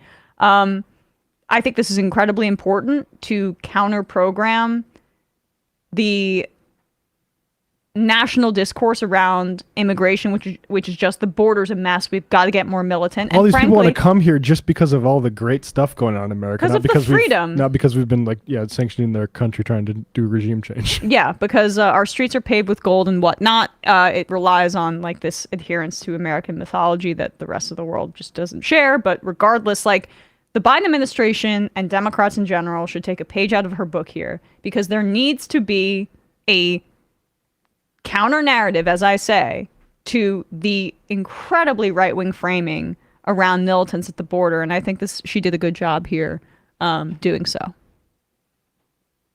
I definitely think that we need to have comprehensive immigration reform so that we aren't constantly doing this patchwork policy extensions. That has not happened for decades. But additionally, I think we also need to examine the root of this problem, because if we are constantly engaging in foreign policy that drives people to our southern border. In this specific instance, U.S. sanctions that were originally authored by Marco Rubio began and precipitated, certainly took a large part in the driving of populations to our southern border. Shortly after those sanctions, those broad-based sanctions. You're talking about Venezuela? Yes. Shortly after those broad-based sanctions were enacted, we started seeing dramatic increases in these populations that were coming to our southern border. And so we have to address the root of these population movements and the migration crisis. And we also have to address the domestic U.S. policy issues when it comes to immigration reform. But the Maduro government has also been responsible for large parts of that. Are you saying that you want the Biden administration to pull back pressure on him? I think we need to re-examine the nature of these sanctions. There are sanctions that are very specific. For example, the Magnitsky Act sanctions that do actually focus on the decision makers and people who may be violating norms, practices, civil rights. But broad-based sanctions that punish the overall economy and harm everyday working people, that are driving them into the economic and political destitution that force millions of people, both not just to the United States, but even to our regional partners. Senator. Yeah. That was an odd cut there, but that is, I thought, a very well stated case for ending what she defines as broad-based sanctions there. Look, like, she is speaking to a broader audience than we would be on this program, so she's going to give more deference to, Margaret Brennan's needless interjection about Maduro there and things like that. But the reality is that Venezuela's economic contraction as a result of the United States' sanctions is completely something that you can draw a line to in terms of the influx of migrants from Venezuela. Like, oil is a huge part of the Venezuelan economy, a massive part. And the sanctions that the United States has been engaged in really since the Bush administration, and then they got ramped up and put on steroids under Trump, have resulted in deep economic desperation in Venezuela, forcing people to go elsewhere. And this was all a part, really, like, we pretend as if this is a way to help the Venezuelan people long term. No. When in reality, what it is a way to make the conditions in a nation so difficult that they turn on the leader that we as the United States don't like. First it was Chavez, and now it's Maduro. And we propped up Juan Guaido, who claimed to be the leader of the country falsely, for years. And both parties were a part of that. And it hasn't worked. And in fact, it has like actually spilled over to the United States. And then all the Republicans want to do is triple down and be even more cruel to the people that we starved. I mean, what happened was basically John Bolton got in and said, this stuff where we're like, we've been sanctioning this country for a long time, calling them, drug traffickers and stuff like that, basically because they don't play nice with the Bush administration. That's not working enough. I mean, it's crippled their oil industry, which is by far the main industry. I believe over this time period, there's been like a triple Great Depression in terms of the contraction, the greatest contraction in the economy that wasn't in wartime. And Bolton's like, that's not enough. We need to take this further and do a war crime and fully put the screws to this economy. So like you say, the people get so sick of it that they support Guaido. Like it was always a stupid, because this entire the entire Venezuelan state is ran through with Chavez folks still. And so the idea that you're just going to install a guy like Juan Guaido because you did a couple publicity stunts was always ludicrous, but it was the type of ludicrous that John Bolton could get behind. And we should be clear about that. And the problem that it's hard to be clear about that this is just America doing this sort of right-wing American thing is that people like Elizabeth Warren got behind it. And we need that stuff. Guaido is quote tweeting AOC now saying, oh yeah, you're all right, but actually we still need to sanction people. And it's disgusting. Guaido's disgusting because you look at he's a puppet of United States influence. And I would imagine that just to flesh out what you're saying, Matt, I mean, the Bolton view is an incredibly cynical view about the populations in these countries, as if they don't have the understanding that this is U.S. Western influence backing up this candidate. Yes. I mean, that was clear. 74% of the population no longer agrees with the international sanctions against Venezuela, compared to 70% who do. Nearly 30% of the population blames sanctions for the current situation. In particular, 76% express their interest in the removal of oil sanctions. Personal sanctions against certain officials are approved by 52% of Venezuelans. And again, you look at just in terms of geopolitics, Europe, my understanding, people can correct me if I'm wrong on this, isn't as in on the collective punishment angle of let's turn this into a basically failed state. Venezuela used to be rich decades and decades ago. We don't really remember it, but let's turn this into a failed state entirely because we want to basically install a America-friendly leader there. Yeah, it is. That's the next domino that needs to fall for the Biden administration to regain some credibility when it comes to its relationship with normalize relations. Yeah, with Latin America. Let's normalize relations. It's a good step that Biden and Lula are having talks and other things like that, and that the United States is choosing to recognize the legitimate results of the election in Guatemala, whatever. That is an improvement, but it's not enough because the sanctions needs to be done away with. And Biden could easily sell it to the public too by saying, "Yeah, we want their oil. Saudi Arabia is screwing me. They're going to raise prices again. We want their oil. We want less refugees. And let's normalize things." And he's going to raise prices again. Let's be clear here. MBS is a total psycho. We'll play a clip from him in a little bit because he did a Fox News interview. But he understands he can bully Biden pretty easily. He raised prices before by choking down supply. He'll do it again, guaranteed. Ahead of the election in 2024. And I understand that, maintaining our relationship with Saudi Arabia is less about getting their oil supply and more about preventing other actors like China from gaining access to it. But broadly, I'm not that concerned about that. Yeah. You could easily at least offset it to the public by normalizing relations with Venezuela. And any sort of issues with civil corruption and stuff like that can be best dealt on a normalized situation where you're not destroying an economy and among countries closer to the region, in my opinion. Agreed. Speaking of MBS, Here is Mohammed bin Salman on Fox News. He did a sit-down interview with Brett Baier the other day, which was quite friendly, is my understanding. I didn't get to see this full interview, Bradley, but what is your assessment of how Brett questioned MBS? Well, here? so I wanted to start off by watching this clip where Baier previews the interview, which is sort of him like framing it.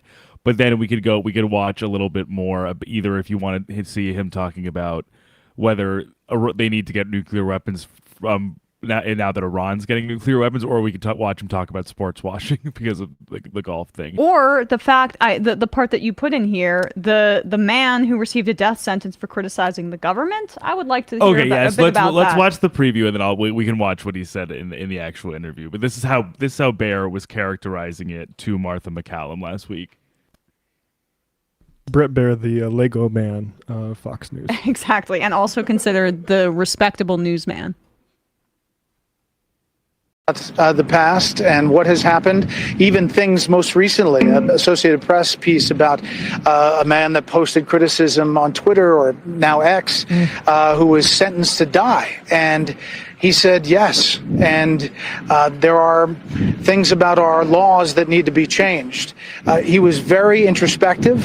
He said mistakes have been made.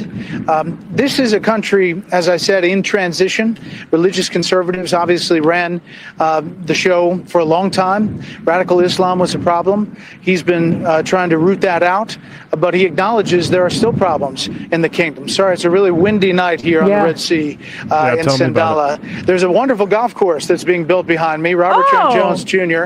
I hope to play it someday, but it's quite amazing to see the transition here. But we really talk about a lot on a lot of different Who's building issues. that golf course? And I think even his staff was surprised how blunt he was.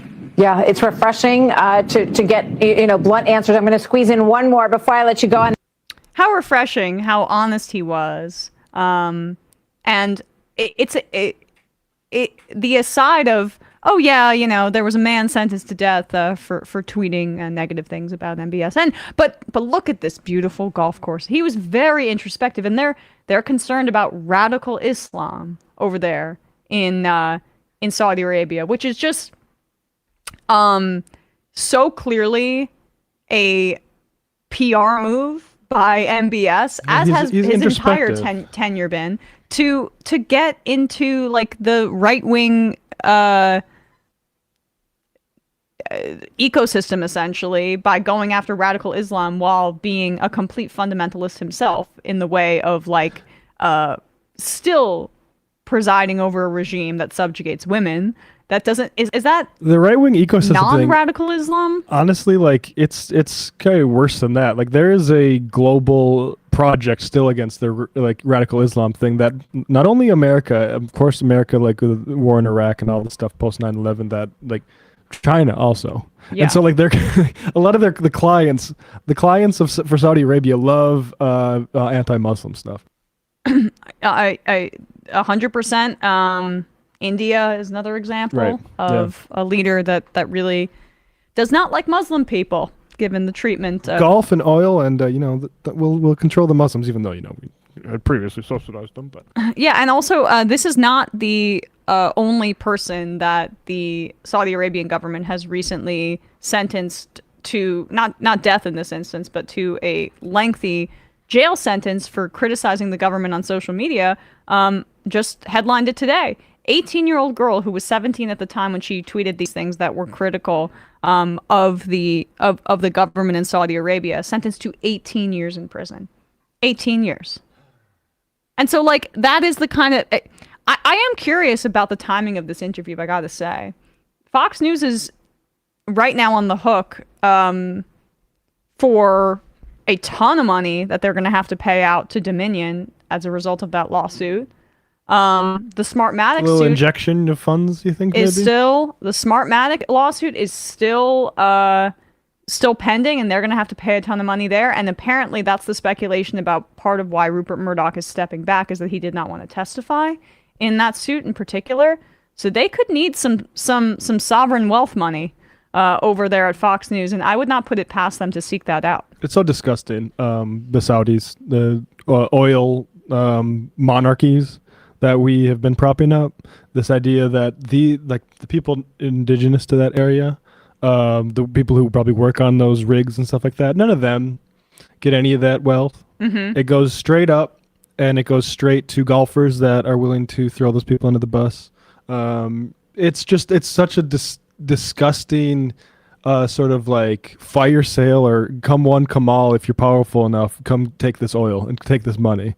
And yeah, I'm sick of it. I'm really, I remember like I was at NYU when all those stories were coming out about how they were using like basically slave labor from Southeast Asia to build buildings, stuff like that. Like that's what that represents. All those immaculate buildings that they have in there, it's like one of the worst systems on this planet, backed up by like our military, and it's just so gross. It really is.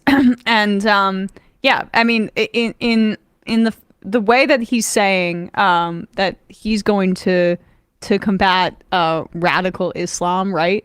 Like that is the non-radical Islam just the one that is like free market capitalism on steroids? Because that seems to put everyone's fears to bed when you make that case. Even like Mecca, like I saw like some Muslims talking about that big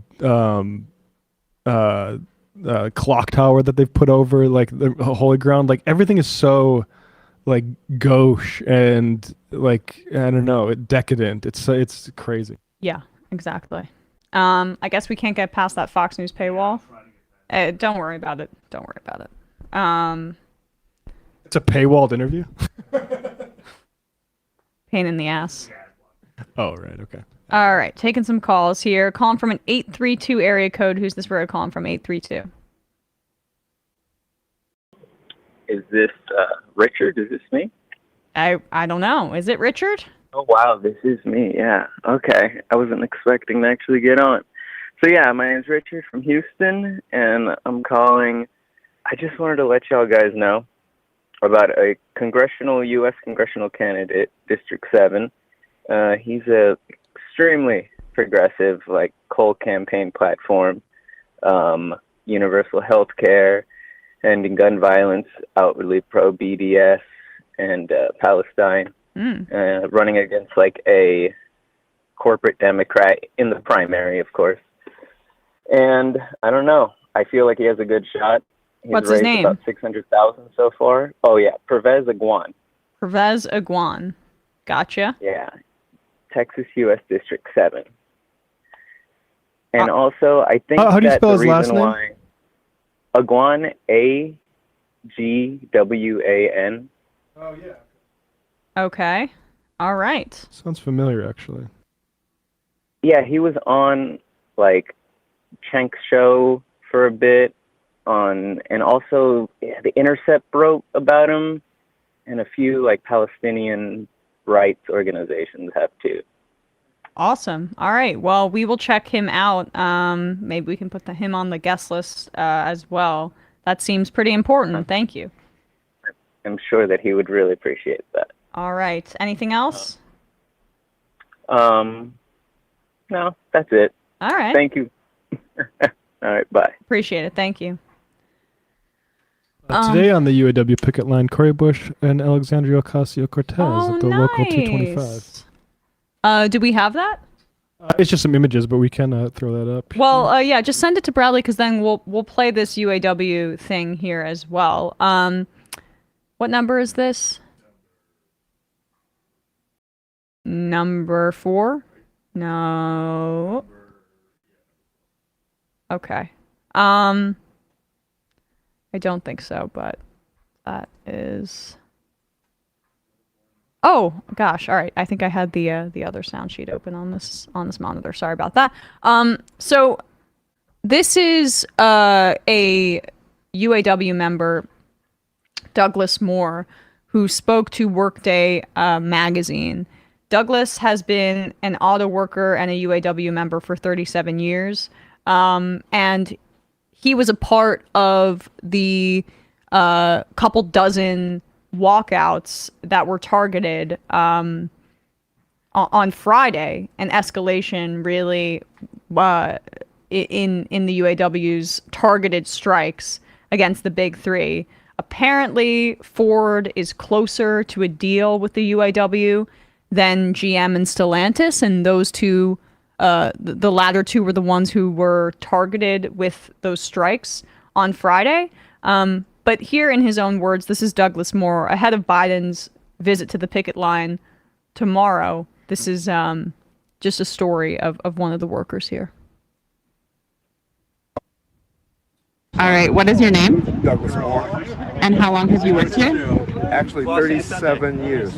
And why are you on strike today? We wanted to get more equitable pay with some of the things that we lost in the previous contracts. So we're trying to get those back. And what was it like walking off the job today?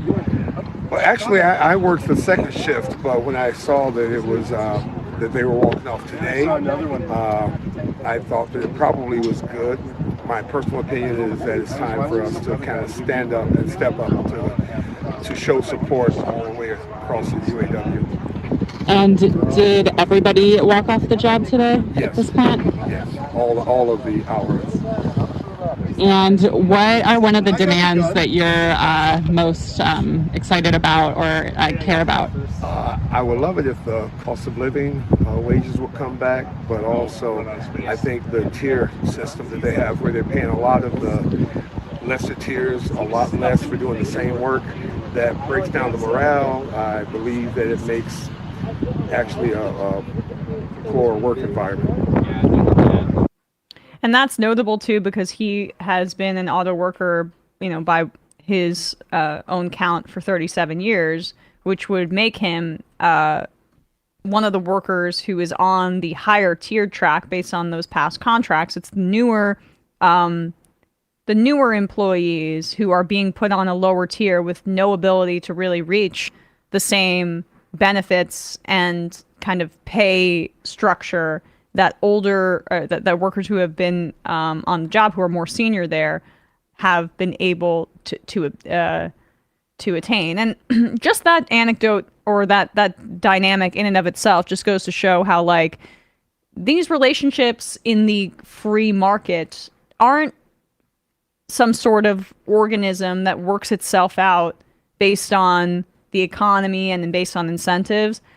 No, these contracts are won and they're negotiated by unions, by representatives who have the power to engage with the employer, with these major corporate behemoths that have immense amounts of money and resources at their disposal. And that is why the stronger unions, the better it is, because no matter how strong a union is, there'll never be a multi-billion-dollar corporation with all of the power and all of the resources that entails. Robust, strong unions are the bare minimum that we can do to combat corporate power. And that's not to say that they aren't incredibly important. They are instrumental. They are fundamental. But that is like that is how contracts are won. And this is good. Cori Bush, AOC on the picket line today. That's really awesome. Was that in Missouri? So I guess AOC joined Cori Bush in close to her home district there. That's pretty great. Yeah. Well, we'll keep monitoring that as well, especially with Biden joining the picket line tomorrow. Let's play. What should we play here? Oh, this this childcare hearing thing. Oh yeah, I like that. Yeah. Yeah. So, this was a hearing on childcare policies since COVID, and Senator John Kennedy, Republican, asks here a panel of experts on this front how to pay for expanded childcare for parents. Now, people will remember that during COVID, the child tax credit was expanded, and that meant that monthly payments went out to parents to help alleviate, and the payments were increased, as opposed to it being a tax credit at the end of the year. we expanded it and we alleviated child poverty by something like 40% during that time period.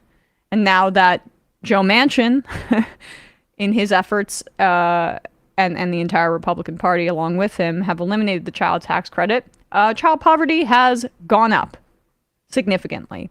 So these are the kinds of things that government could easily solve but choose not to. And Kennedy is not in favor of those kinds of government programs. But this is him talking to or questioning economist Catherine Ann Edwards, who makes a very reasonable and obvious point that Republicans and conservatives are not ever going to I want to say accept. this point is so on the nose that I wish I'd thought of it myself. Like it's, I mean, she summarizes things we all know, but in a very concise framing. Bill right now, I think it's paid for to try to cap the cost of insulin for everybody, including the uninsured, at $35.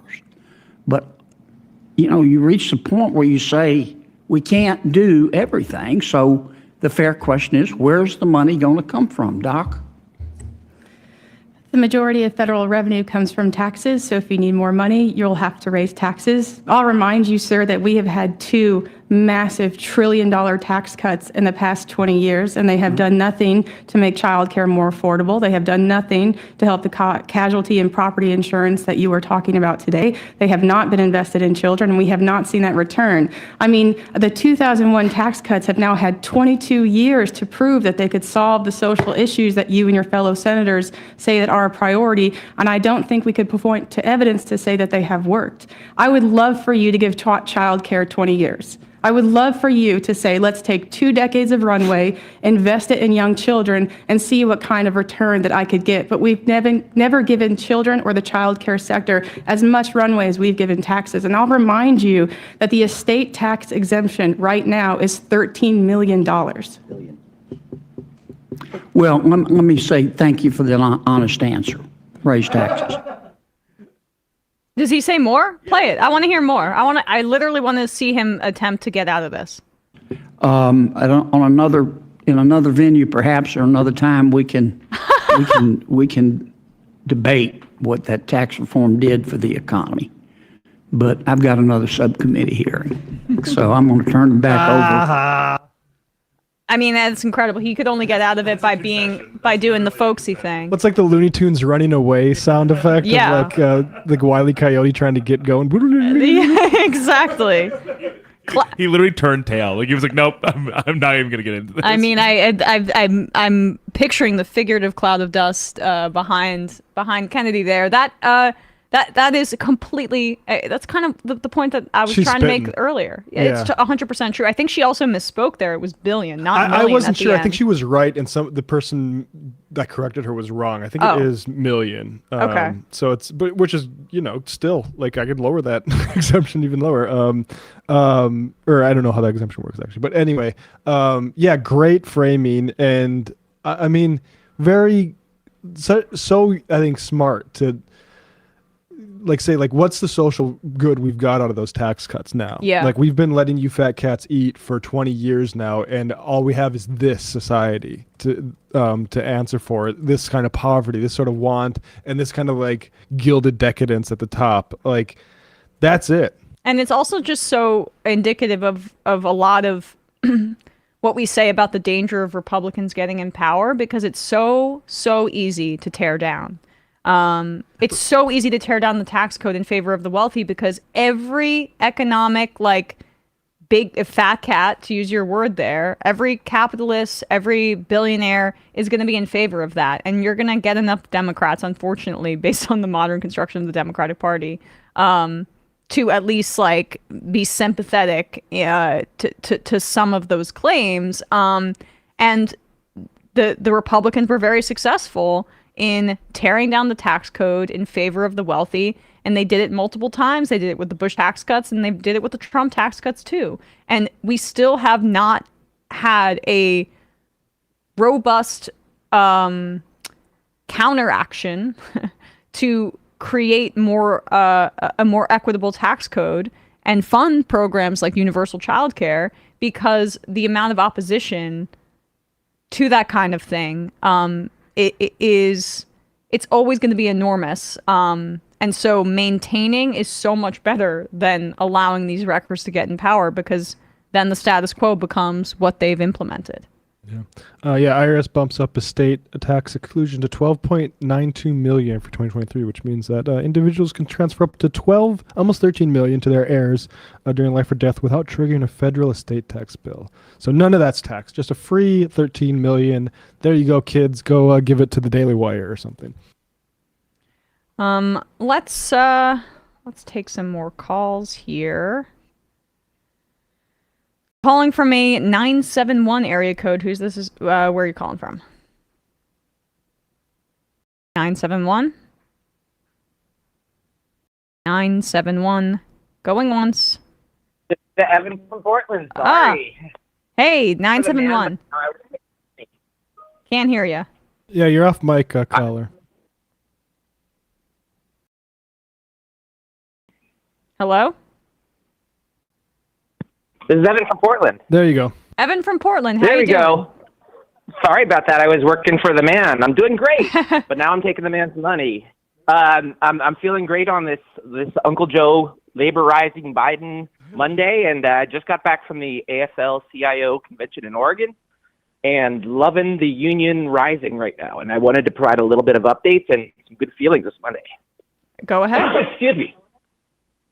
So first off, I wanted to start with a thank you to all of you. You guys were necessary to my radicalization, and I started watching MSNBC. Sam got me over here. Michael Brooks brought me to socialism, and then I joined my union. I'm now IT board for the third largest union in Oregon. Awesome. Trying to run for other things, getting involved, and I appreciate what you guys have brought. And I also wanted to say shout out to YouTube chat, best mods in the world, and they know to moderate the chat and not themselves. Very nice. What else is on your mind? Oh gosh, so much stuff.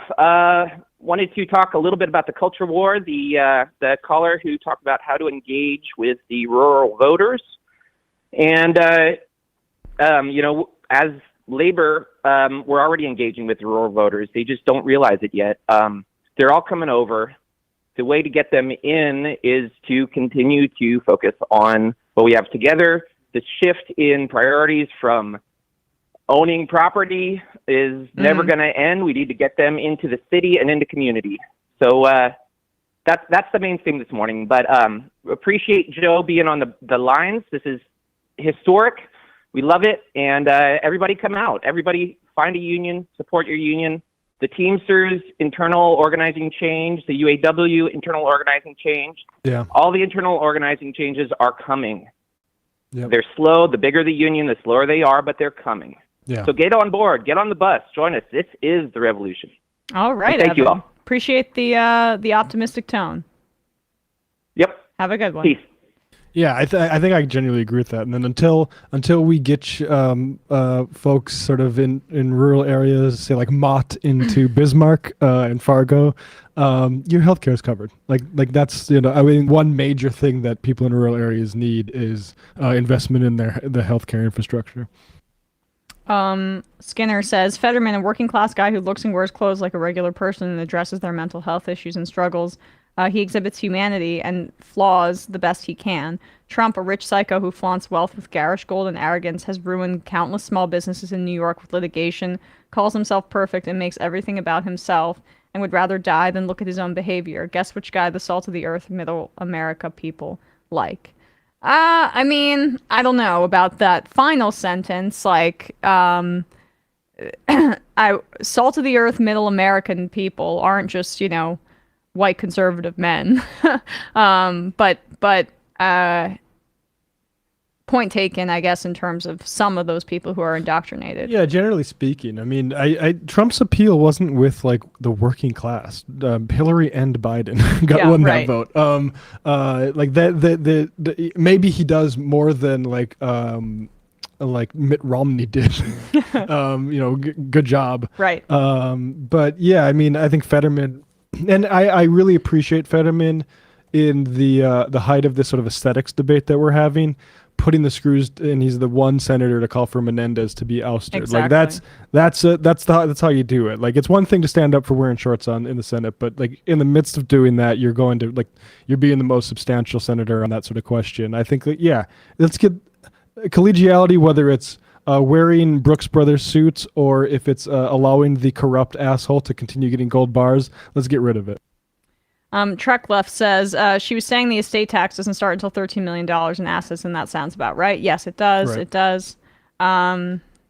Dave from Jamaica. I have some friends who work in Saudi Arabia as mining operators. He confirms that they treated the Southeast Asians like dirt. Yeah, it's horrible.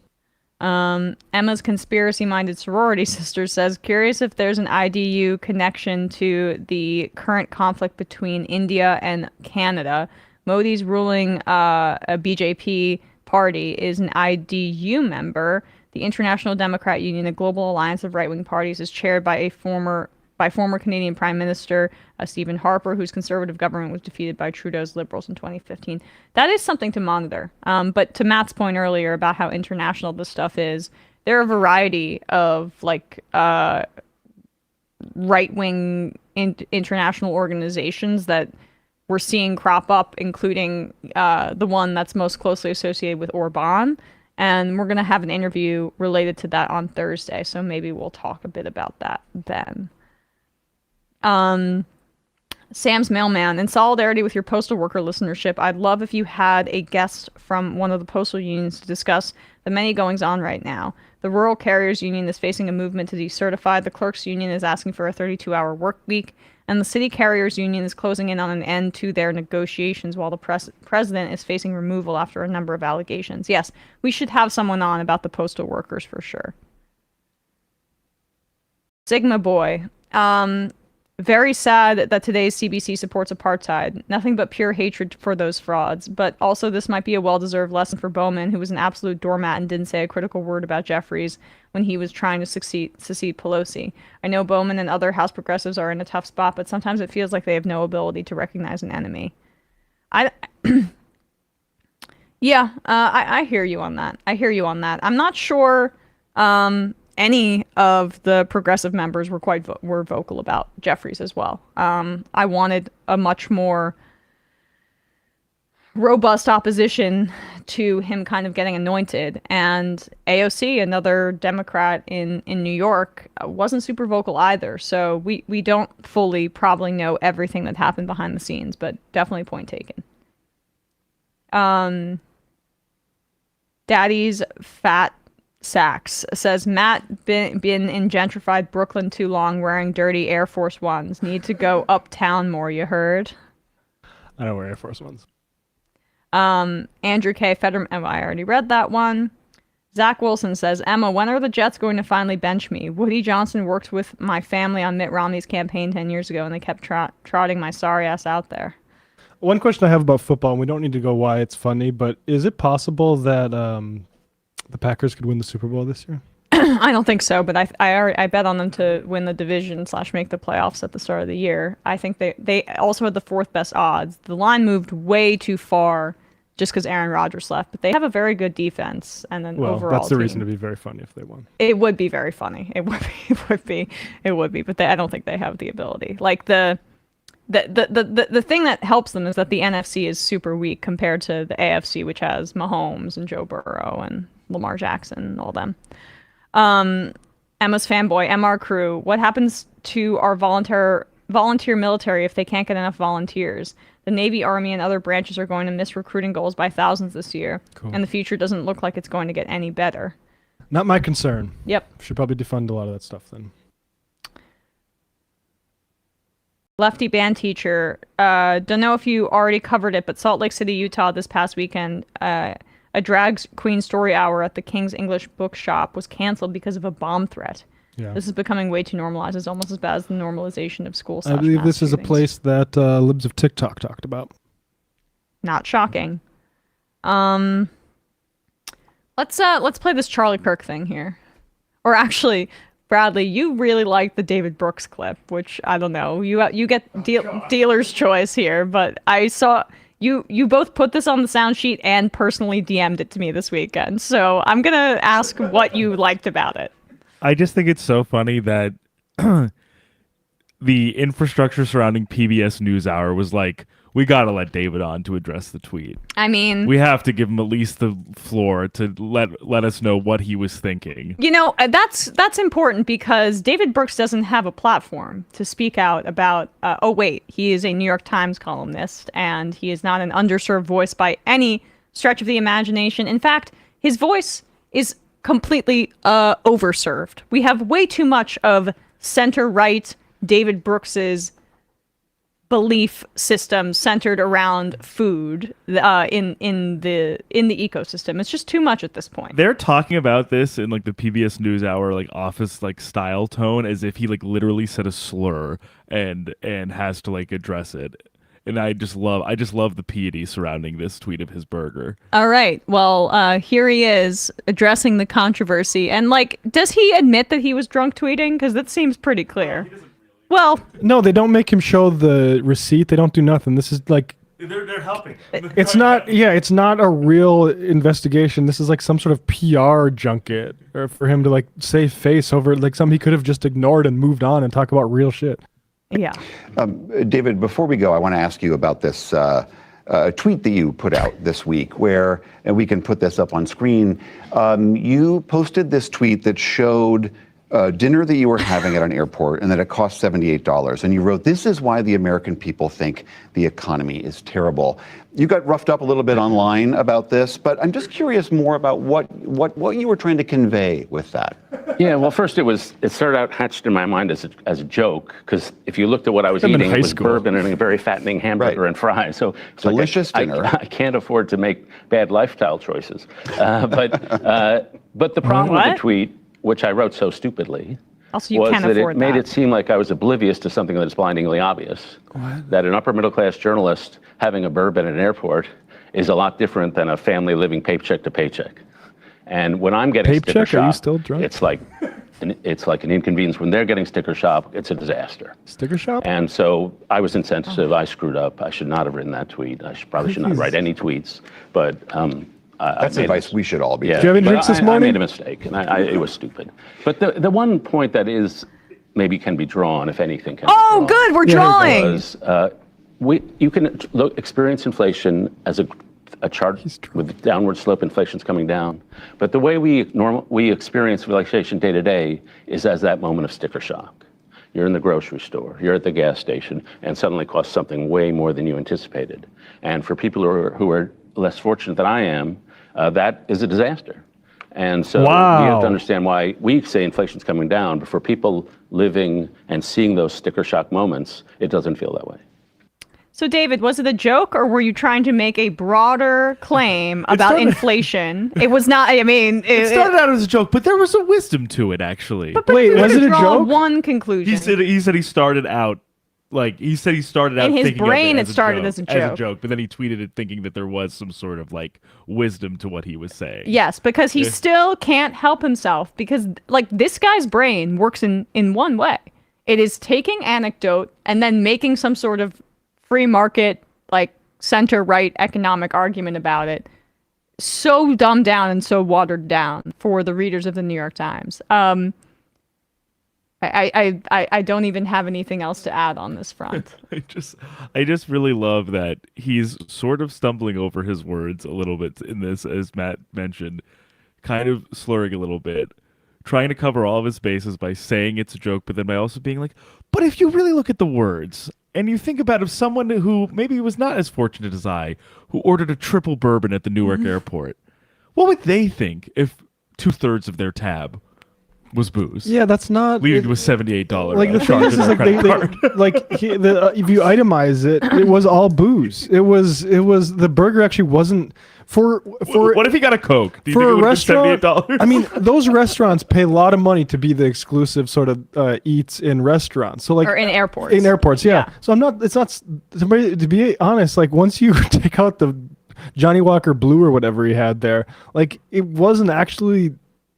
Like it was a lot, but it was what you would expect from an airport. I guess. Yeah, I mean, when I go to the airport and I do a sit-down meal there, I'm not expecting to get a deal. Like, if I do go there and do that, I mean, I used to do that a little bit more when I had a corporate credit card, but now it's more like going to that new LaGuardia By the way, his Shake was on the Shack. corporate credit card too. I'm sure it was, but which makes the subject of the complaint, even more hilarious. Like generally speaking, yeah. Like I think like there's a certain type of person who says, look at our inflation compared to the G7. What is everybody complaining about? Like Joe Biden hasn't done enough, and it's like, well, look at apartments. Yeah. Or how much am I have to pay? But would he like to make a case about greedflation and like the corporate gouging in certain situations?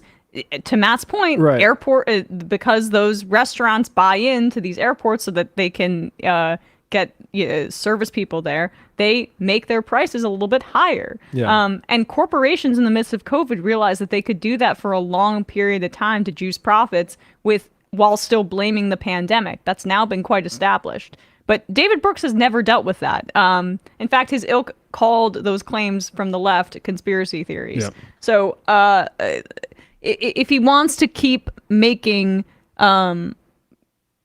claims about the United States economy, perhaps he should do a little bit more due diligence than having a drink or two and drunk tweeting at the airport to make claims about society. Yeah, because like when I hear people like David Brooks talk about how inflation is under control yet, I don't think they're like joining me and saying, yeah, we need to attack some of these life essentials that have been going up for not just during the pandemic, but like the whole time. But he's actually saying, I support the Fed in their interest rates. Yeah, right.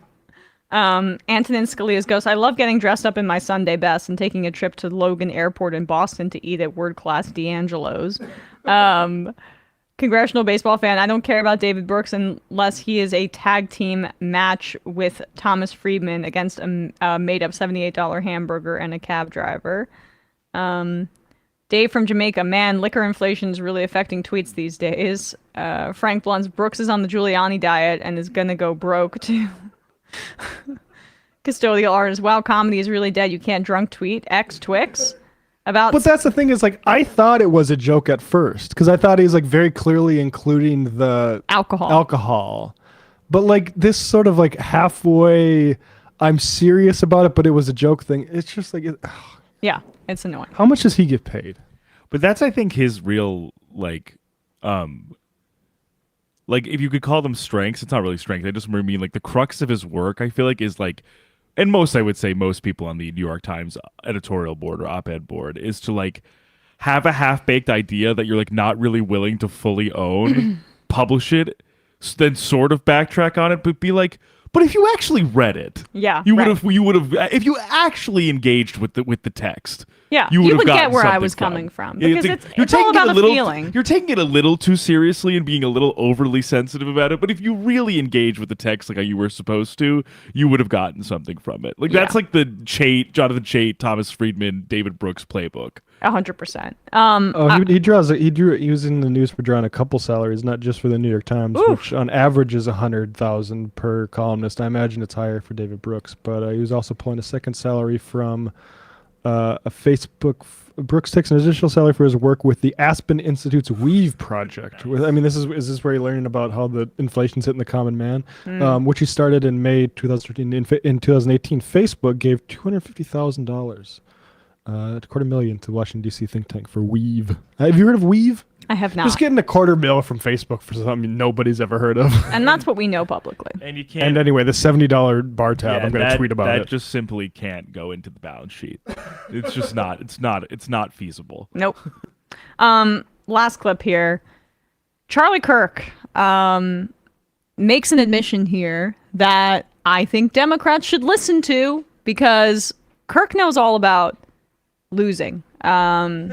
He knows all about it. I mean, his Turning Point USA efforts around the country to deprogram liberal college students have been, by every metric, a spectacular failure. His number one focus in the, was it 2020 or 2022 election cycle? Was it Arizona?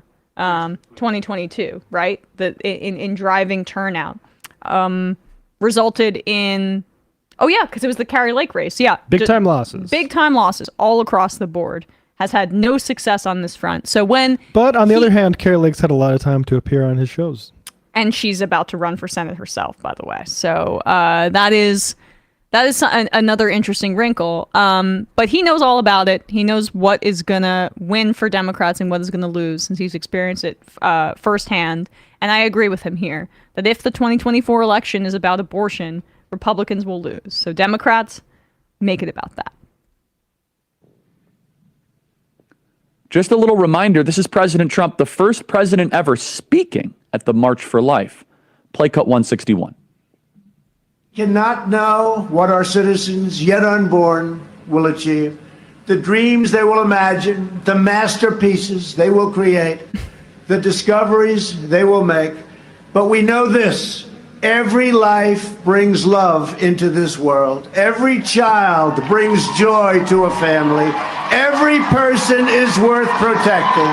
And above all, we know that every human soul is divine, and every human life, born and unborn, is made in the holy image of Almighty God. It's Mike Lee behind him, by the way. That's right there, bigger than some sort of heated moment where DeSantis gets brought up with Kristen Welker. Forget that. That's like a bar fight. This is right there, straight communication of Imago Dei. And then he also did it. What? He enacted it. Here's something that we as pro-life activists, though, are not honest about. Well, I am, and I get criticized for this. If the 2024 election is a referendum on abortion, we will lose. If it is just about abortion, we will lose. America is not as pro-life as I am. I know this. I know this from talking to moderate suburban Republicans that say, Charlie, I'm with you on every issue except the abortion issue. I know this on campuses where it is by far the number one issue. And now the perspective that some of you might say is, but Charlie, we can't waver on moral clarity. I agree with that. I do. But what Trump is trying to say, though, is there any sort of deal that could be struck where you have one side saying you can abort a baby up to the minute of death? I mean, up to the minute of you could basically kill a baby right there up into the moment of birth. Pause. Sorry, don't need to cut back to Emma, but I would just say, like, he fucked up because you said he was going to say the moment of life, admitting that before birth, it's not a living being. Yes. Also, when he said Imago Dei there, apparently that means image of God. Which I just Googled. Imago Dei? Is that that's a standing kind of phrase? Yeah, I guess it is some sort of, I mean, in Latin it means Imago Dei. Or I mean, it means image of God. Sounds so good. he's just, he Imago was trying to show how pro-life he is by, busting out the Latin. Right, exactly. And that doesn't mean it's not an important issue. For me, it's one of my top issues, and it remains that way. But excuse me when I don't get into the outrage cycle by certain commentators. When a friend of mine, President Donald Trump, who did more for the unborn, is trying to strike a deal. He already proved he's been pro-life, extremely pro-life. I'll talk more about this after the break. I thought you were adding that or something, but I guess that's his break music. Yeah.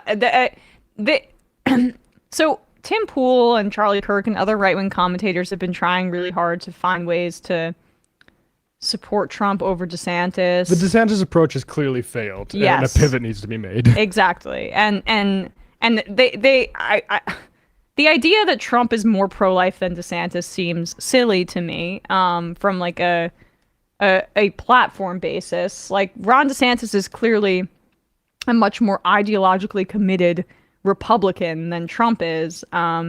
And Trump, there were rumors that he was very much pro-abortion when, he would say he was sleeping with a bunch of different women that were not his wife, for example. And I that would not shock me whatsoever. But in practice, Charlie's right. that you can draw a direct line from the Trump presidency to the overturning of Roe v. Wade because of the people that he put on the Supreme Court. Because you need to win. Yeah. In order to do any of this stuff, you do need to win. And he's right about that. And at some other point in the clip, he mentions like the ballot measure in Kentucky, for example, the ballot measure in Kansas, the ballot measure in Ohio, leading to what we'll have in November of this year. Mm-hmm. He's what Charlie I think is getting at in opposition to people like Marjorie Danfelser, like she's like one of the head of the biggest right to life organizations, who is like angry at Trump, or like Governor Kim Reynolds in Iowa, who's angry at Trump for saying, or Kemp in Georgia saying like DeSantis's 6-week abortion ban is terrible and like is not like politically feasible. Right. Basically, is Kirk saying, look past the rhetoric and look at the results for both wins and losses. Good point. Trump gave us the repeal of Roe v. Wade. Like, why would I ever care enough about him saying something about like DeSantis's abortion policy? He's 100% right. When we know what that is. And also, as he's saying, would it be the worst thing to hew that message for a general election so Trump can win and do those things that you want him to do? Like, he's actually what I think one of the few people to see that like there's actually no utility in giving him a purity test like that. Well, Charlie's not dumb. Like, I mean, he knows how he's wasted a ton of money for people who have donated to Turning Point USA. And the problem is like young people are disillusioned by the Republican Party for the things that Charlie describes. No amount of indoctrination and going to college campuses is going to change the fact that people who go to college that are younger overwhelmingly support the right to an abortion, and not up to the point of death, life, that Charlie indicated there. 90% of abortions happen in the first trimester.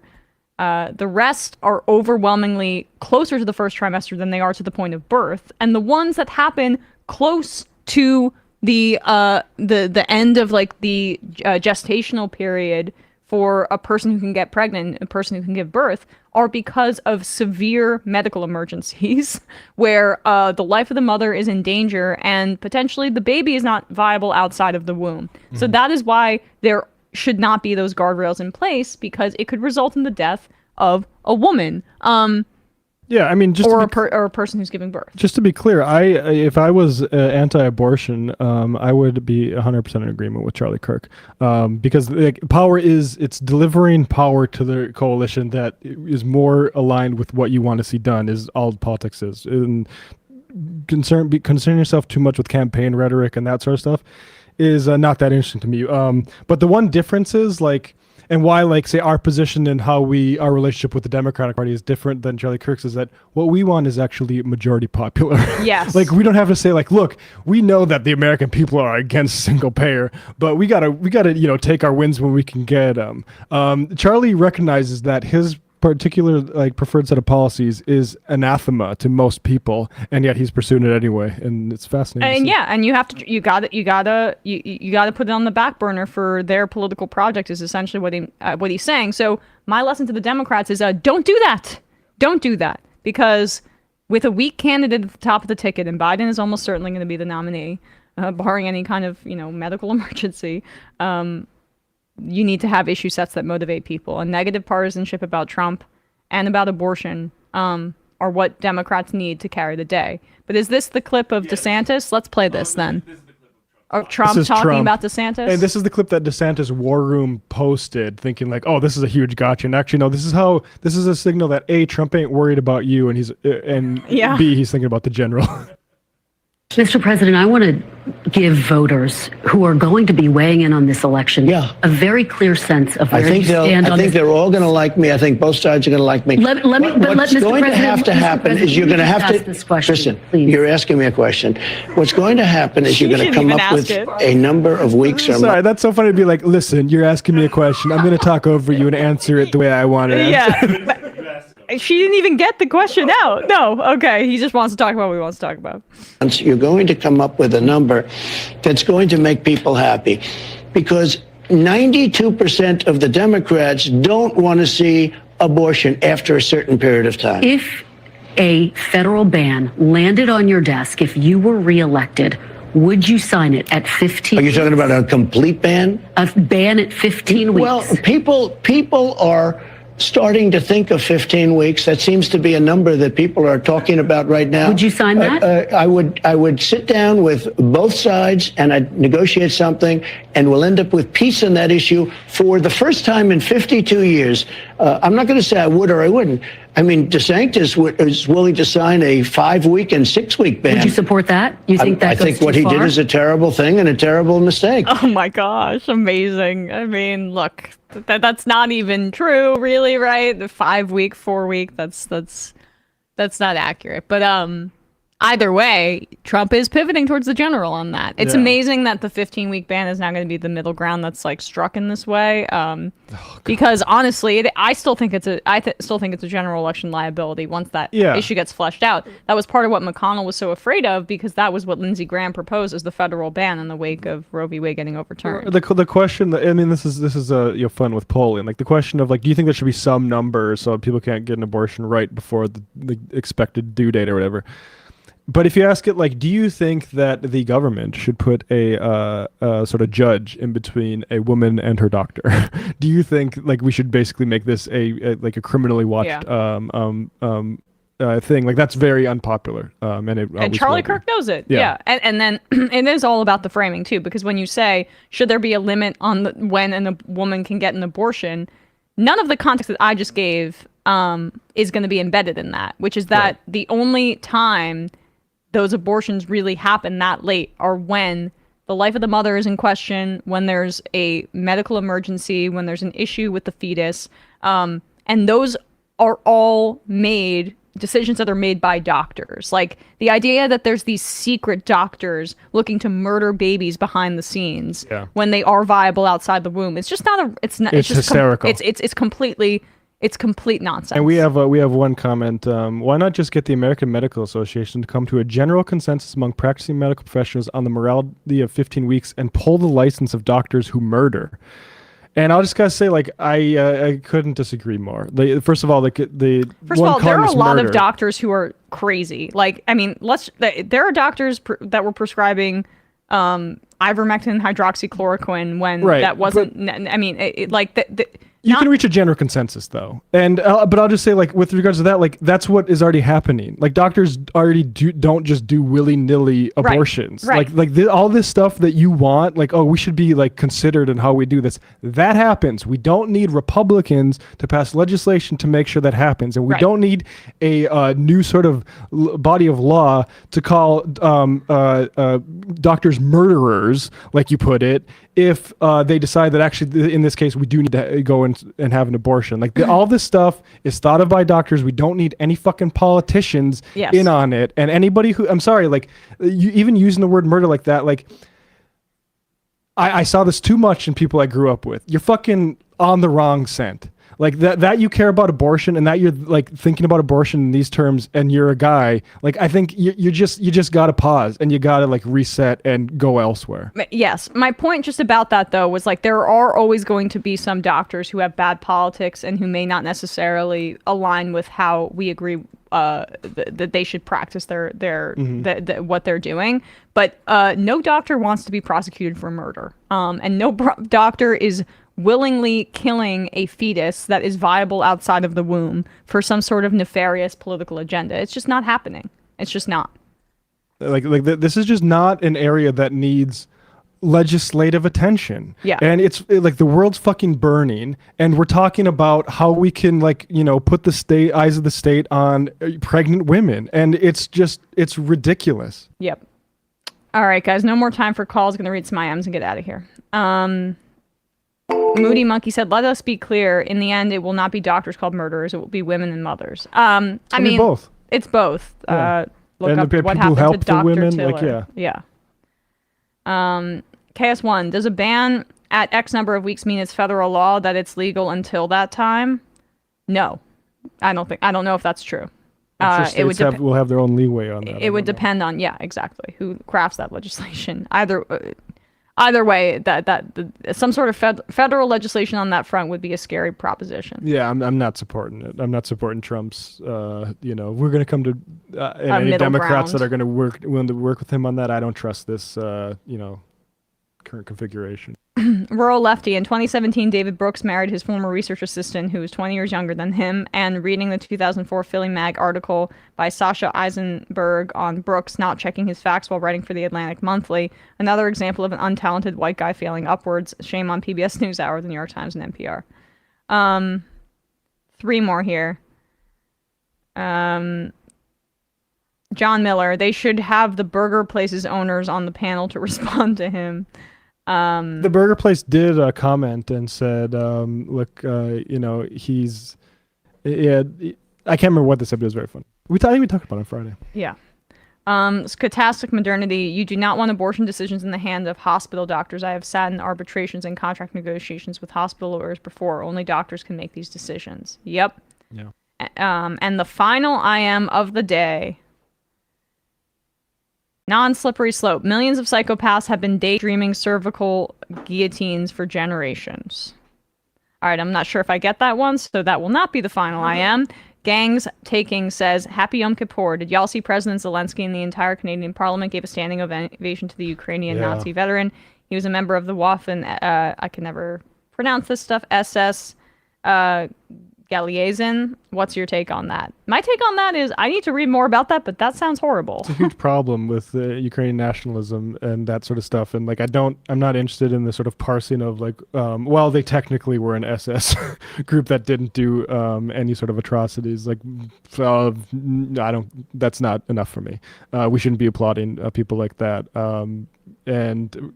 I think it's if you care about assistance to Ukraine in defending a invasion, you should be concerned about how often this stuff comes up, because it is the people that say it's not a problem are, in my opinion, maybe out of a genuine desire to help the defense effort lying. Because it's clearly pronounced issue with the Ukrainian nationalism. Now, I don't think it's going to be helped by. I don't think it's helped by the invasion. I think it's helped by. Oh, it's probably turbocharged by the invasion. Right? And wars and longer sort of war invasion, if you want to call it, stands. I don't think it's going to be helped by. I don't think we're going to see progress on that front.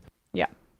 All right, guys. Thanks so much. Sam will be back tomorrow. So will I. Newsday Tuesday tomorrow. We will see you then. Bye-bye. It might take all the strength I got to get to where I want, but I know somehow I'm gonna get there. I wasn't looking when I just got caught between the truth and the light bar, but finding out won't make me feel any better.